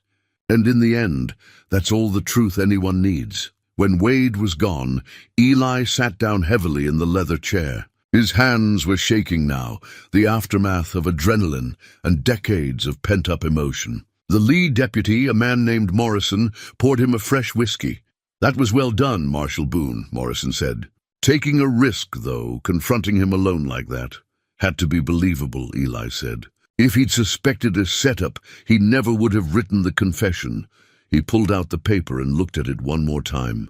Wade's handwriting, Wade's signature, Wade's admission of guilt. After 20 years, justice was finally within reach. What happens now? Eli asked. Trial in federal court. With this confession, it should be straightforward. Wade's looking at life in prison at minimum, possibly hanging, depending on how the judge views a 20-year-old murder of a federal operative. Either way, he won't see freedom again. Eli nodded. It was done. The truth was out, recorded in ink and witnessed by law. Samuel's death would finally be answered, his killer finally held accountable, but there was one more thing he needed to do. As Morrison gathered the paperwork and prepared to file formal charges, Eli pulled out the photograph of Samuel with Margaret and Rose, his niece, the family he had never known about until a week ago. The legacy that deserved better than buried secrets and hidden gold. "I need to get back to my ranch," Eli said. "There's someone I need to meet." The journey back to the ranch took 4 days. Eli rode slowly, feeling every one of his 67 years in his bones and joints. The confrontation with Wade had taken more out of him than he cared to admit. Not physically, though that had been taxing enough, but emotionally. For 20 years, he had carried the weight of Samuel's death, and now, knowing the truth, knowing that justice was finally being served, he felt both lighter and more burdened than before. Clementine greeted him with obvious relief when he finally rode into the property. She had been well cared for. Ida had sent her ranch hand over daily to check on the old mare, but she clearly preferred having Eli nearby. He spent a long time just standing with her, his hand on her neck, drawing comfort from her steady presence. That evening, as the sun set in familiar colors over the scrubland, Eli returned to the barn, and the journals he had left carefully stacked in the corner. He had read most of them thoroughly, but something was nagging at him. Brennan had mentioned a final letter, something he had written near the end. Eli had assumed it was among the loose papers in the second chest, but now he wondered if he had missed something. He took the last of Brennan's journals, the one that ended with Samuel's note about the spy's death, and examined it more carefully. The binding was coming loose, the leather dried and cracked. He opened it to the back cover and felt along the edge where the leather met the spine. There something stiff, something that did not belong. Working carefully with his knife, Eli pried open the back cover's lining. Hidden inside, protected from time and moisture by the leather itself, was a folded piece of paper. His hands trembled as he unfolded it. The handwriting was Samuel's, but this was different from the ledger entries, more personal, more raw. "My dearest Margaret," it began. The date at the top was March 14th, 1871, one day before Samuel's final ledger entry. 2 days before his death. Eli read slowly, his vision blurring with tears as his brother's voice came through across 2 decades of silence. "I am writing this in the small hours before dawn, when the world is quiet and I can think clearly. I should have written sooner, should have come to you weeks ago, but shame has kept me silent. I need you to understand what has happened, why I have stayed away from you and our beautiful Rose. When Thomas Brennan came to me dying and told me about the gold hidden beneath this barn, I saw it as providence, a chance to provide for you and the baby, to give Rose the life she deserves. I convinced myself I was doing the right thing, that keeping the gold was justified because I would use it for good purposes. But I was lying to myself. I kept it because I was afraid of being poor, afraid of failing you, afraid of being the kind of man my father was. The truth is, the gold has brought me nothing but trouble. A man named Cyrus Wade discovered my secret. He was part of the Confederate network that originally lost this gold, and he claims it belongs to him by right. He has threatened me, followed me, made my life a waking nightmare. I offered to share it with him, to give him half just to be free of his presence. He laughed at me, said he would take it all and leave me dead in the dirt. I am not a brave man, Margaret.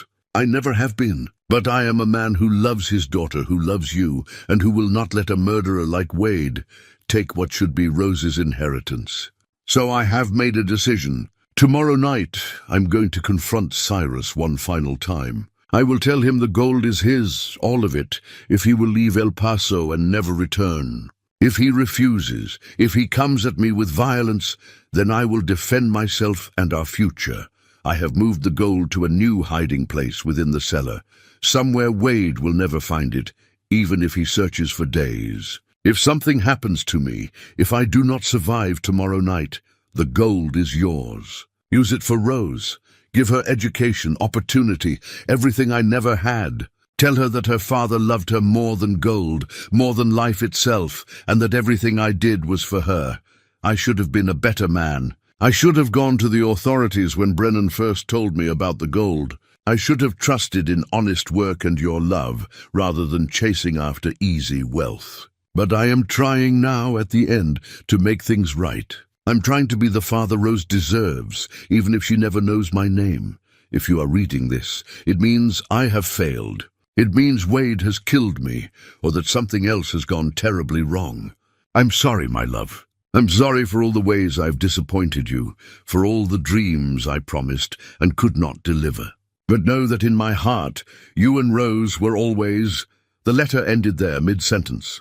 The ink was smeared, as if Samuel's hand had been dragged across the page. Eli could picture it, his brother writing by lamplight in the cellar, pouring out his heart, when suddenly he heard footsteps above. Wade coming early, coming unexpected. Samuel would have hidden the letter quickly, shoved it into the journal's back cover, grabbed his gun, and then the confrontation that would end his life. Eli sat with the letter for a long time, tears running freely down his weathered face. This was Samuel's real legacy, not the ledger with its cryptic entries and bloodstains, but this letter full of love and regret and desperate hope. His brother had not been a thief or a coward. He had been a man caught between impossible choices, trying to do right by his family and failing not from lack of love, but from too much of it. The letter changed everything. It was not evidence for the trial. That battle was already won with Wade's confession. But it was evidence of something more important, that Samuel had deserved better than the death he got. That Rose deserved to know her father had loved her. That the truth was more complicated and more human than any simple story of greed and murder. Eli folded the letter carefully and placed it in his jacket pocket next to Wade's confession. 2 documents, 2 truths, both necessary for what came next. He spent the next 2 days settling his affairs. He rode to Persimmon Creek and sent a telegram to Deputy Morrison in El Paso, confirming his return and asking for updates on Wade's prosecution. The reply came within hours. Wade was in federal custody, trial scheduled for 6 weeks hence, prosecution confident. Eli would need to testify, but his presence had already been accounted for. He also sent a telegram to Santa Fe, addressed to Rose Hernandez, Samuel's daughter, married now and mother to children of her own. The message was simple: I am your father's brother. I have information about him that you deserve to know. If you are willing, I would like to meet. Reply care of Persimmon Creek Post Office. The waiting was difficult. 3 days passed with no response, and Eli began to fear that Rose wanted nothing to do with her father's past. That perhaps Ida's family had told her enough to make her wary of anything connected to Samuel Boone. But on the 4th day, the telegram arrived, coming to Persimmon Creek next week. We'll meet you there. Rose. Eli read the message 3 times, his heart beating faster each time. He had a week to prepare, to decide how much to tell her, to gather the physical evidence that would support his story. The gold, he decided, would remain hidden for now. That was a conversation for after she knew the truth about her father.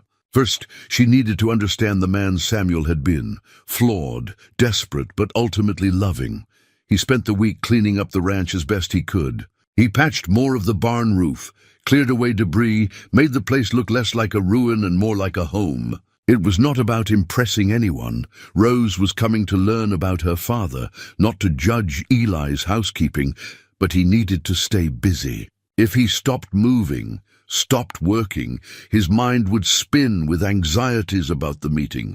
Ida came by on the evening before Rose was due to arrive. She brought food. Fresh bread, smoked meat, vegetables from her garden, and her steady, calming presence. They sat by Eli's small fire and talked about inconsequential things for a while, letting the peace of the evening settle around them. Finally, Ida said, "You're nervous." "Terrified," Eli admitted. "What if she hates Samuel for abandoning her? What if knowing the truth makes everything worse?" "The truth is never worse than lies," Ida said firmly. Margaret told Rose that her father was a good man who died tragically. That was not the whole truth, but it was not a lie either. What you're going to tell her about Samuel's love for her, his attempts to provide for her, his final letter, that will fill in the spaces. It will make him real instead of just a sad story and the gold. Tell her about it after everything else. Let her decide what should be done with it. It's her inheritance in a way, even if it came to Samuel through complicated means. But the letter is more valuable than any gold.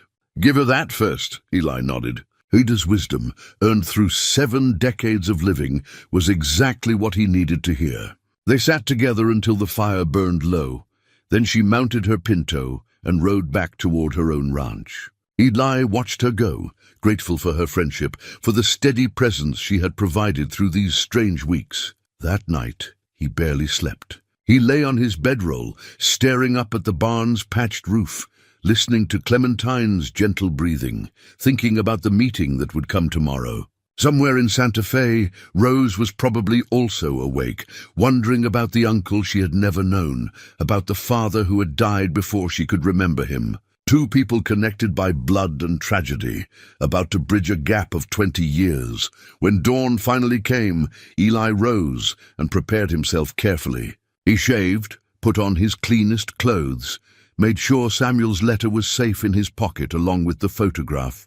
Then he saddled Clementine for the ride into Persimmon Creek. Whatever happened today, whatever Rose's reaction might be, he would face it with honesty and with hope. Samuel deserved that much. Rose deserved that much, and perhaps after everything so did he.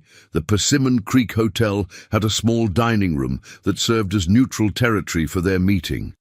Eli arrived early, his stomach too tight for food, but needing something to do with his hands. He ordered coffee and sat facing the door, watching each person who entered with a mixture of hope and dread. She arrived precisely at noon, just as her telegram had indicated. Eli knew her immediately, though they had never met.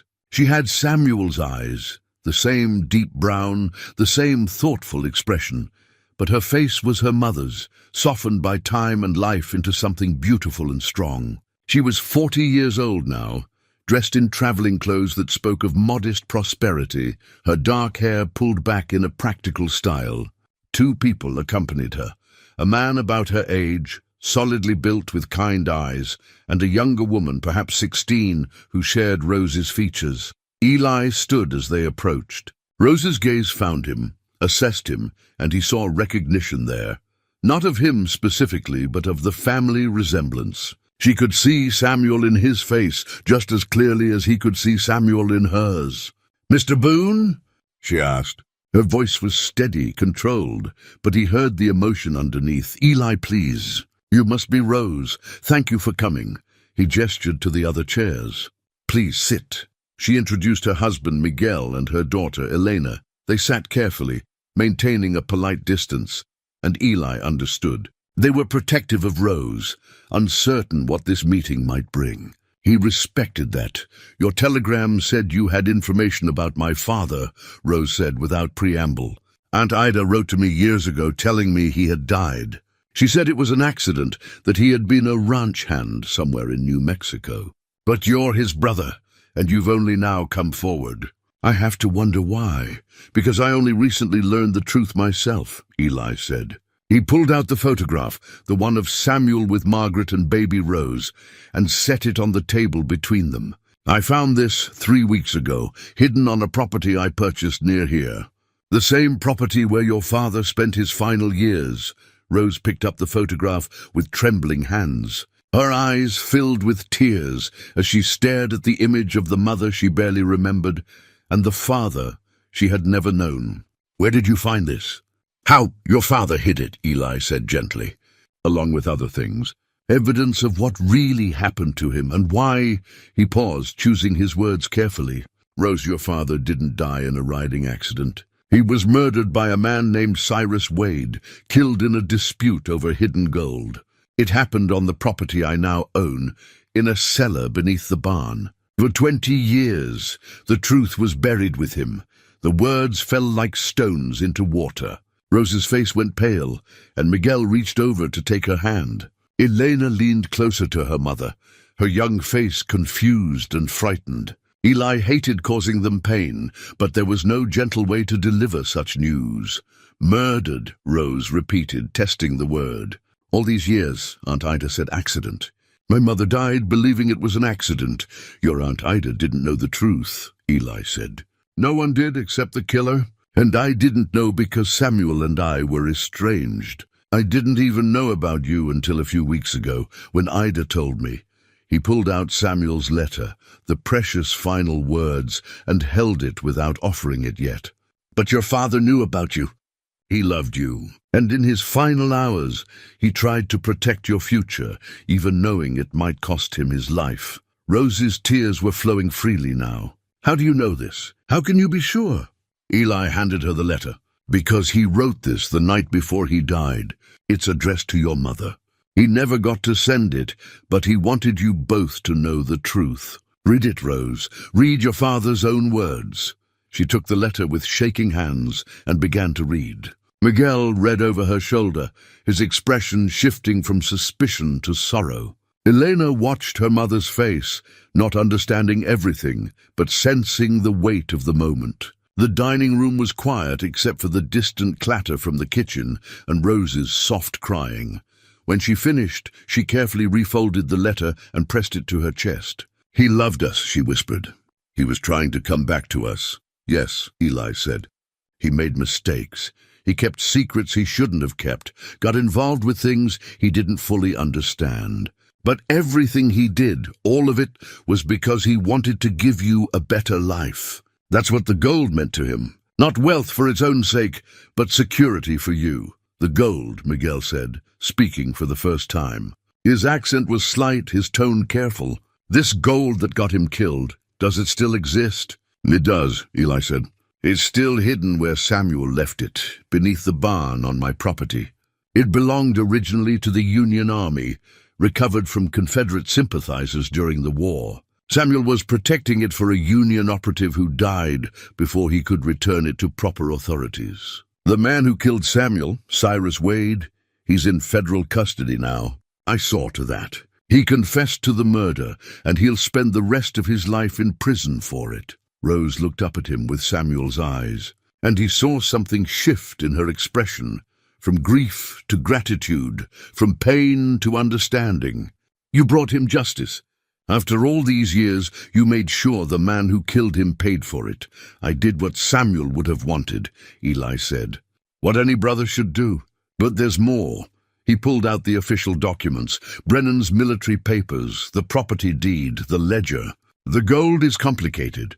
Legally, it might still belong to the federal government, or it might be considered abandoned property, which would make it mine by right of the land purchase. Either way, I believe Samuel would have wanted you to have it. It was always meant for you. I don't want blood money," Rose said quietly. "It's not blood money," Eli corrected gently. "It's history. It's the treasure of dead causes and forgotten wars. Your father died protecting it because he believed it could give you the future he couldn't provide himself. You can refuse it, certainly. You can insist it go to the government or be donated to charity. But you should make that decision knowing what Samuel intended." Rose was quiet for a long moment, her hand still clutching the letter, her other hand held tightly by Miguel. Finally she spoke. "I want to see the place where he died. I want to stand where he stood, see what he saw. Can you take me there?" Eli had hoped she would ask. "Yes, tomorrow if you're ready. You and your family are welcome to stay at the ranch. It's not much, but there's room in the barn, and the land. It's peaceful there. I think you'd understand why Samuel stayed, why he thought it could be a home." Rose nodded, wiping her tears. "Tomorrow, then. But tonight," she looked at the photograph again, at the letter, at all the evidence of a father she had never known. "Tonight I need time to think about all of this, to mourn what I never had, and to be grateful for what I'm learning now. Take all the time you need," Eli said. "Samuel waited 20 years for this truth to come out. We can wait one more night." The next morning dawned clear and cool. Eli led the way on Clementine, while Rose, Miguel, and Elena followed in a rented wagon.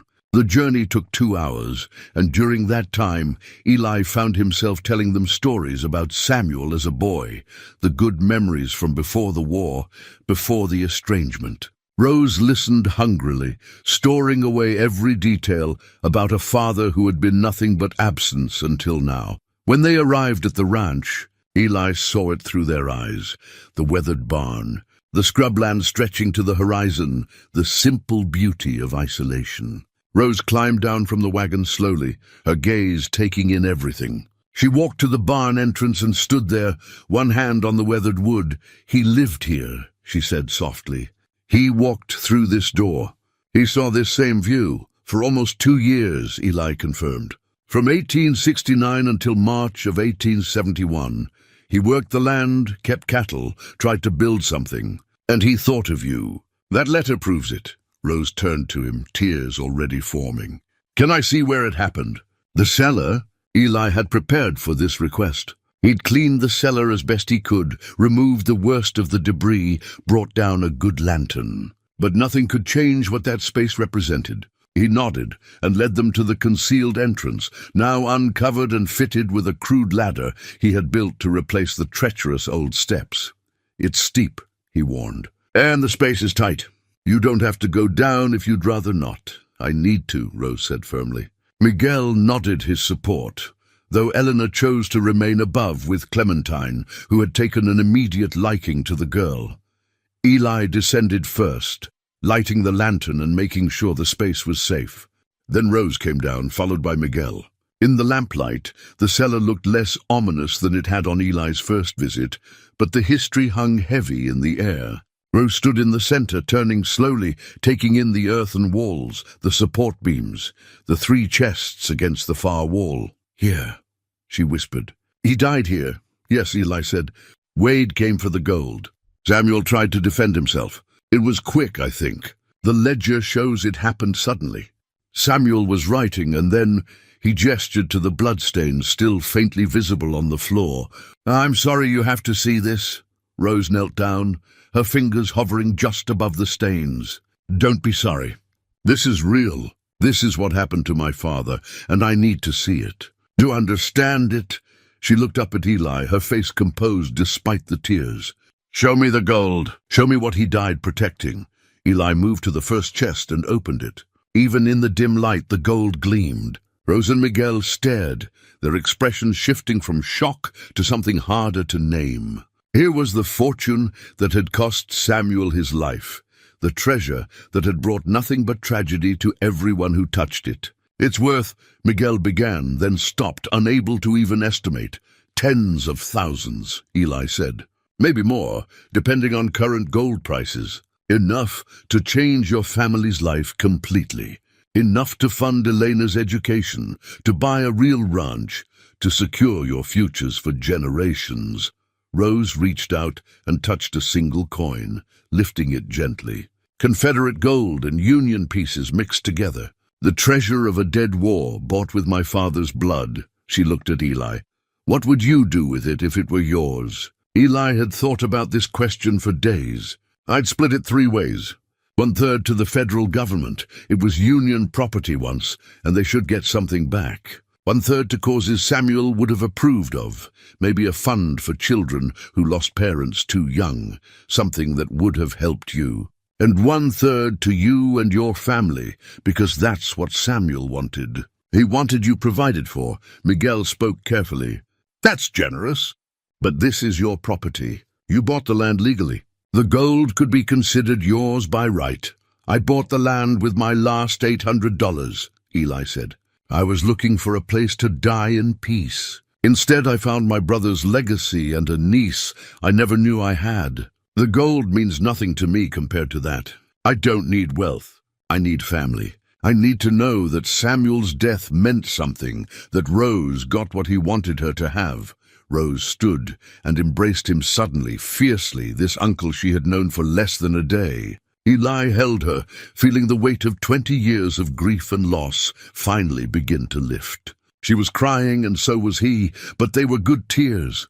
Tears of relief and connection, and the beginning of healing. I'll accept your plan, Rose said when she finally pulled back. 1/3 to the government, 1/3 to charity in my father's name, 1/3 to our family. But, she looked around the cellar one more time, I want something else too. I want to bury my father properly.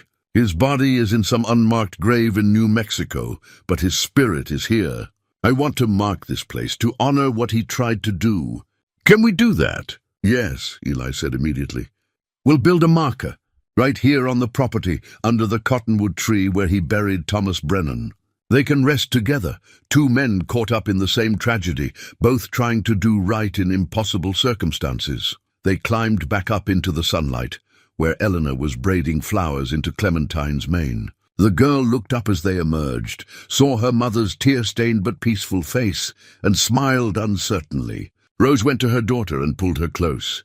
Your grandfather was a complicated man, Rose told her. But he loved you, even though he never got to meet you. And because of him, because of what he left behind, our family's future is secure. We're going to honor him, Elena. We're going to make sure his sacrifice meant something. That evening, they sat around a fire outside the barn. 4 generations connected by blood and tragedy, and now, finally, by truth. Eli told more stories about Samuel, the good and the bad, painting a full picture of a man who had been neither saint nor villain, but simply human. Rose shared what little she remembered of her mother, the stories Ida had told her, the life she had built, despite growing up without parents. Miguel proved to be a thoughtful man, asking good questions about the legal process ahead, about how they would handle the Golds division, about practical matters that needed addressing. Elena, slowly warming to this great uncle she had just met, asked if she could come back to visit, if maybe Clementine could teach her about horses. Any time, Eli said. This land belongs to you now in a way. Your grandfather's blood is in this soil. You're welcome here always. As the fire burned low and the stars came out in their thousands, Eli felt something he had not experienced in decades. Contentment. He had come to this place expecting death and instead had found family. Samuel's tragedy had led to this moment of connection, this chance to make things right. The gold would be divided fairly, justice would be served, and Rose would finally know the truth about the father who had loved her. It was enough. It was more than enough. 6 weeks had passed since that first meeting in Persimmon Creek, and the ranch had transformed in ways Eli would not have thought possible. The barn stood straighter now, its roof properly patched, its walls reinforced. A small garden had been planted near the old well, its vegetables already pushing up through the dark soil. Fencing had been repaired along the eastern boundary, and a new lean-to stood beside the barn, a gift from Miguel, who had insisted on contributing labor even as the family prepared to return to Santa Fe. Clementine grazed contentedly in the afternoon sun, her coat glossier than it had been in years. Elena had spent hours grooming her during their stay, and the old mare had responded with obvious affection. Some animals knew kindness when they found it, and Clementine had decided the girl was worth keeping around. Eli stood in the barn doorway, watching Rose and Miguel load their wagon for the journey home. The trial had concluded 2 days ago in El Paso. Cyrus Wade had been sentenced to life imprisonment for the murder of Samuel Boone and theft of federal property. The judge, a stern man who had served in the Union Army himself, had shown no mercy. Wade would die in prison, his comfortable life in ruins, his crimes finally answered for. The gold had been divided exactly as Eli had proposed. 1/3, nearly $20,000 in current valuation, had been returned to the federal treasury with full documentation of its origin and recovery. The government had even issued Eli a commendation for his service in recovering lost Union property and bringing a murderer to justice. He kept the certificate in his saddlebag. Though he rarely looked at it, another 1/3 had gone to establishing the Samuel Boone Memorial Fund, administered through a bank in Santa Fe. The fund would provide educational support for children who had lost parents, a legacy that would touch lives for generations. Rose had been adamant about this. Her father's mistake should become someone else's opportunity. The final 1/3 belonged to Rose and her family. enough money to buy a proper ranch near Santa Fe, to send Eleanor to the best schools, to secure their comfort for the rest of their lives. Rose had tried to give Eli a portion, but he had refused. His needs were simple, and he had already received the only payment that mattered: family connection. The knowledge that Samuel's death had meant something after all. Under the cottonwood tree on the eastern boundary, 2 markers now stood.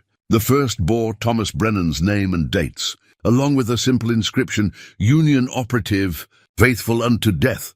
The second was for Samuel. Samuel Boone, 1844-1871, beloved father, died protecting his daughter's future. Rose had chosen the words carefully, and Eli thought Samuel would have approved. The truth of his life was more complicated than any stone could capture, but this truth was the one that mattered most. Rose approached Eli now, carrying something wrapped in cloth. Her face was peaceful, the grief of 6 weeks ago transformed into something gentler, acceptance perhaps, or the beginning of healing. She handed him the bundle. "I want you to have this," she said. "It belonged to my mother's family, passed down through generations. Aunt Ida kept it safe all these years, but she says it should come back into the family line. Your family, Uncle Eli. You're the one who brought us all together." Eli unwrapped the cloth carefully. Inside was a Bible, old and well-worn, its leather cover soft with age and handling. He opened it to the front pages where family records were traditionally kept. Names and dates stretched back more than a century. Births, marriages, deaths, the chronicle of lives lived and ended. His finger traced down the entries until he found Margaret's name, and beside it, Rose's birth recorded in fading ink. "Look at the last entry," Rose said softly. Eli turned to the final page with writing. There, in fresh ink not yet fully dried, was his own name. Elijah Boone, born 1824, brother to Samuel Boone, uncle to Rose Hernandez. Found family again in the autumn of his years. Added to this record, October 1891. His vision blurred. He had spent his whole adult life without family, without connections that went deeper than temporary work and borrowed bunks. He had come to this abandoned land, expecting to die alone. Instead, he had found what every person seeks: a place to belong, people to matter to, a legacy that would outlast him. "Thank you," he managed to say. "This means more than you know." Rose embraced him, and then Miguel shook his hand with genuine warmth, and Elena hugged him with the unself-conscious affection of youth. They had become family, not through decades of shared history, but through truth honestly told and grief honestly faced. Sometimes that was enough. Sometimes that was everything. He watched them ride away, the wagon disappearing into the distance, and felt no sadness. They would return. Rose had already promised to visit in the spring, to bring the whole family, perhaps even to stay for a few weeks. This ranch was theirs as much as his now, a place where Samuel's memory lived on, in the land he had tried to protect, and the family he had died for. Eli walked back to the barn, the Bible tucked carefully under his arm. Clementine followed him inside, her presence comforting as always. He had repairs to finish, work to do, a life to continue living. But for this moment, he simply sat on his bedroll and opened the Bible again, reading through the names of people he had never known, but who were now his ancestors, his family, his connection to something larger than himself. The sun set through the barn's western gaps, painting the walls in shades of gold and amber. Somewhere in El Paso, Cyrus Wade sat in a prison cell, facing the consequences of his choices. Somewhere in Santa Fe, Rose and her family were planning their future, built on the foundation of truth and justice. And here, in this barn on this patch of scrubland that had seemed worthless 6 weeks ago, Eli Boone sat with his horse and his Bible and his peace. He had come here to die. Instead, he had learned to live again. The gold was gone, divided and distributed, but the real treasure remained: family, truth, the knowledge that he had done right by his brother and his niece. Samuel's story had ended in tragedy, but it had also led to this: reconciliation, justice, hope. As darkness settled fully and Eli lit his lamp, he thought about what he might write if he were to add anything to that Bible. perhaps something simple. Found peace at last in the place I least expected. Made things right when it mattered most. But the words could wait. Tonight, he was content simply to sit in the barn that no longer held secrets, on the land that had given him back his family, with Clementine breathing softly nearby. Sometimes the hardest truths were buried right beneath our feet, waiting to be found. But once found, once faced honestly and courageously, they could transform everything. Eli had learned that lesson in the autumn of his life, and it was enough to carry him through whatever days remained. The desert wind whispered through the barn's gaps, carrying with it the scent of sage and possibility. Eli closed the Bible, placed it carefully with his few possessions, and lay down to sleep. Tomorrow would bring new work, new challenges, perhaps new visitors. But tonight he had everything he needed: peace, family,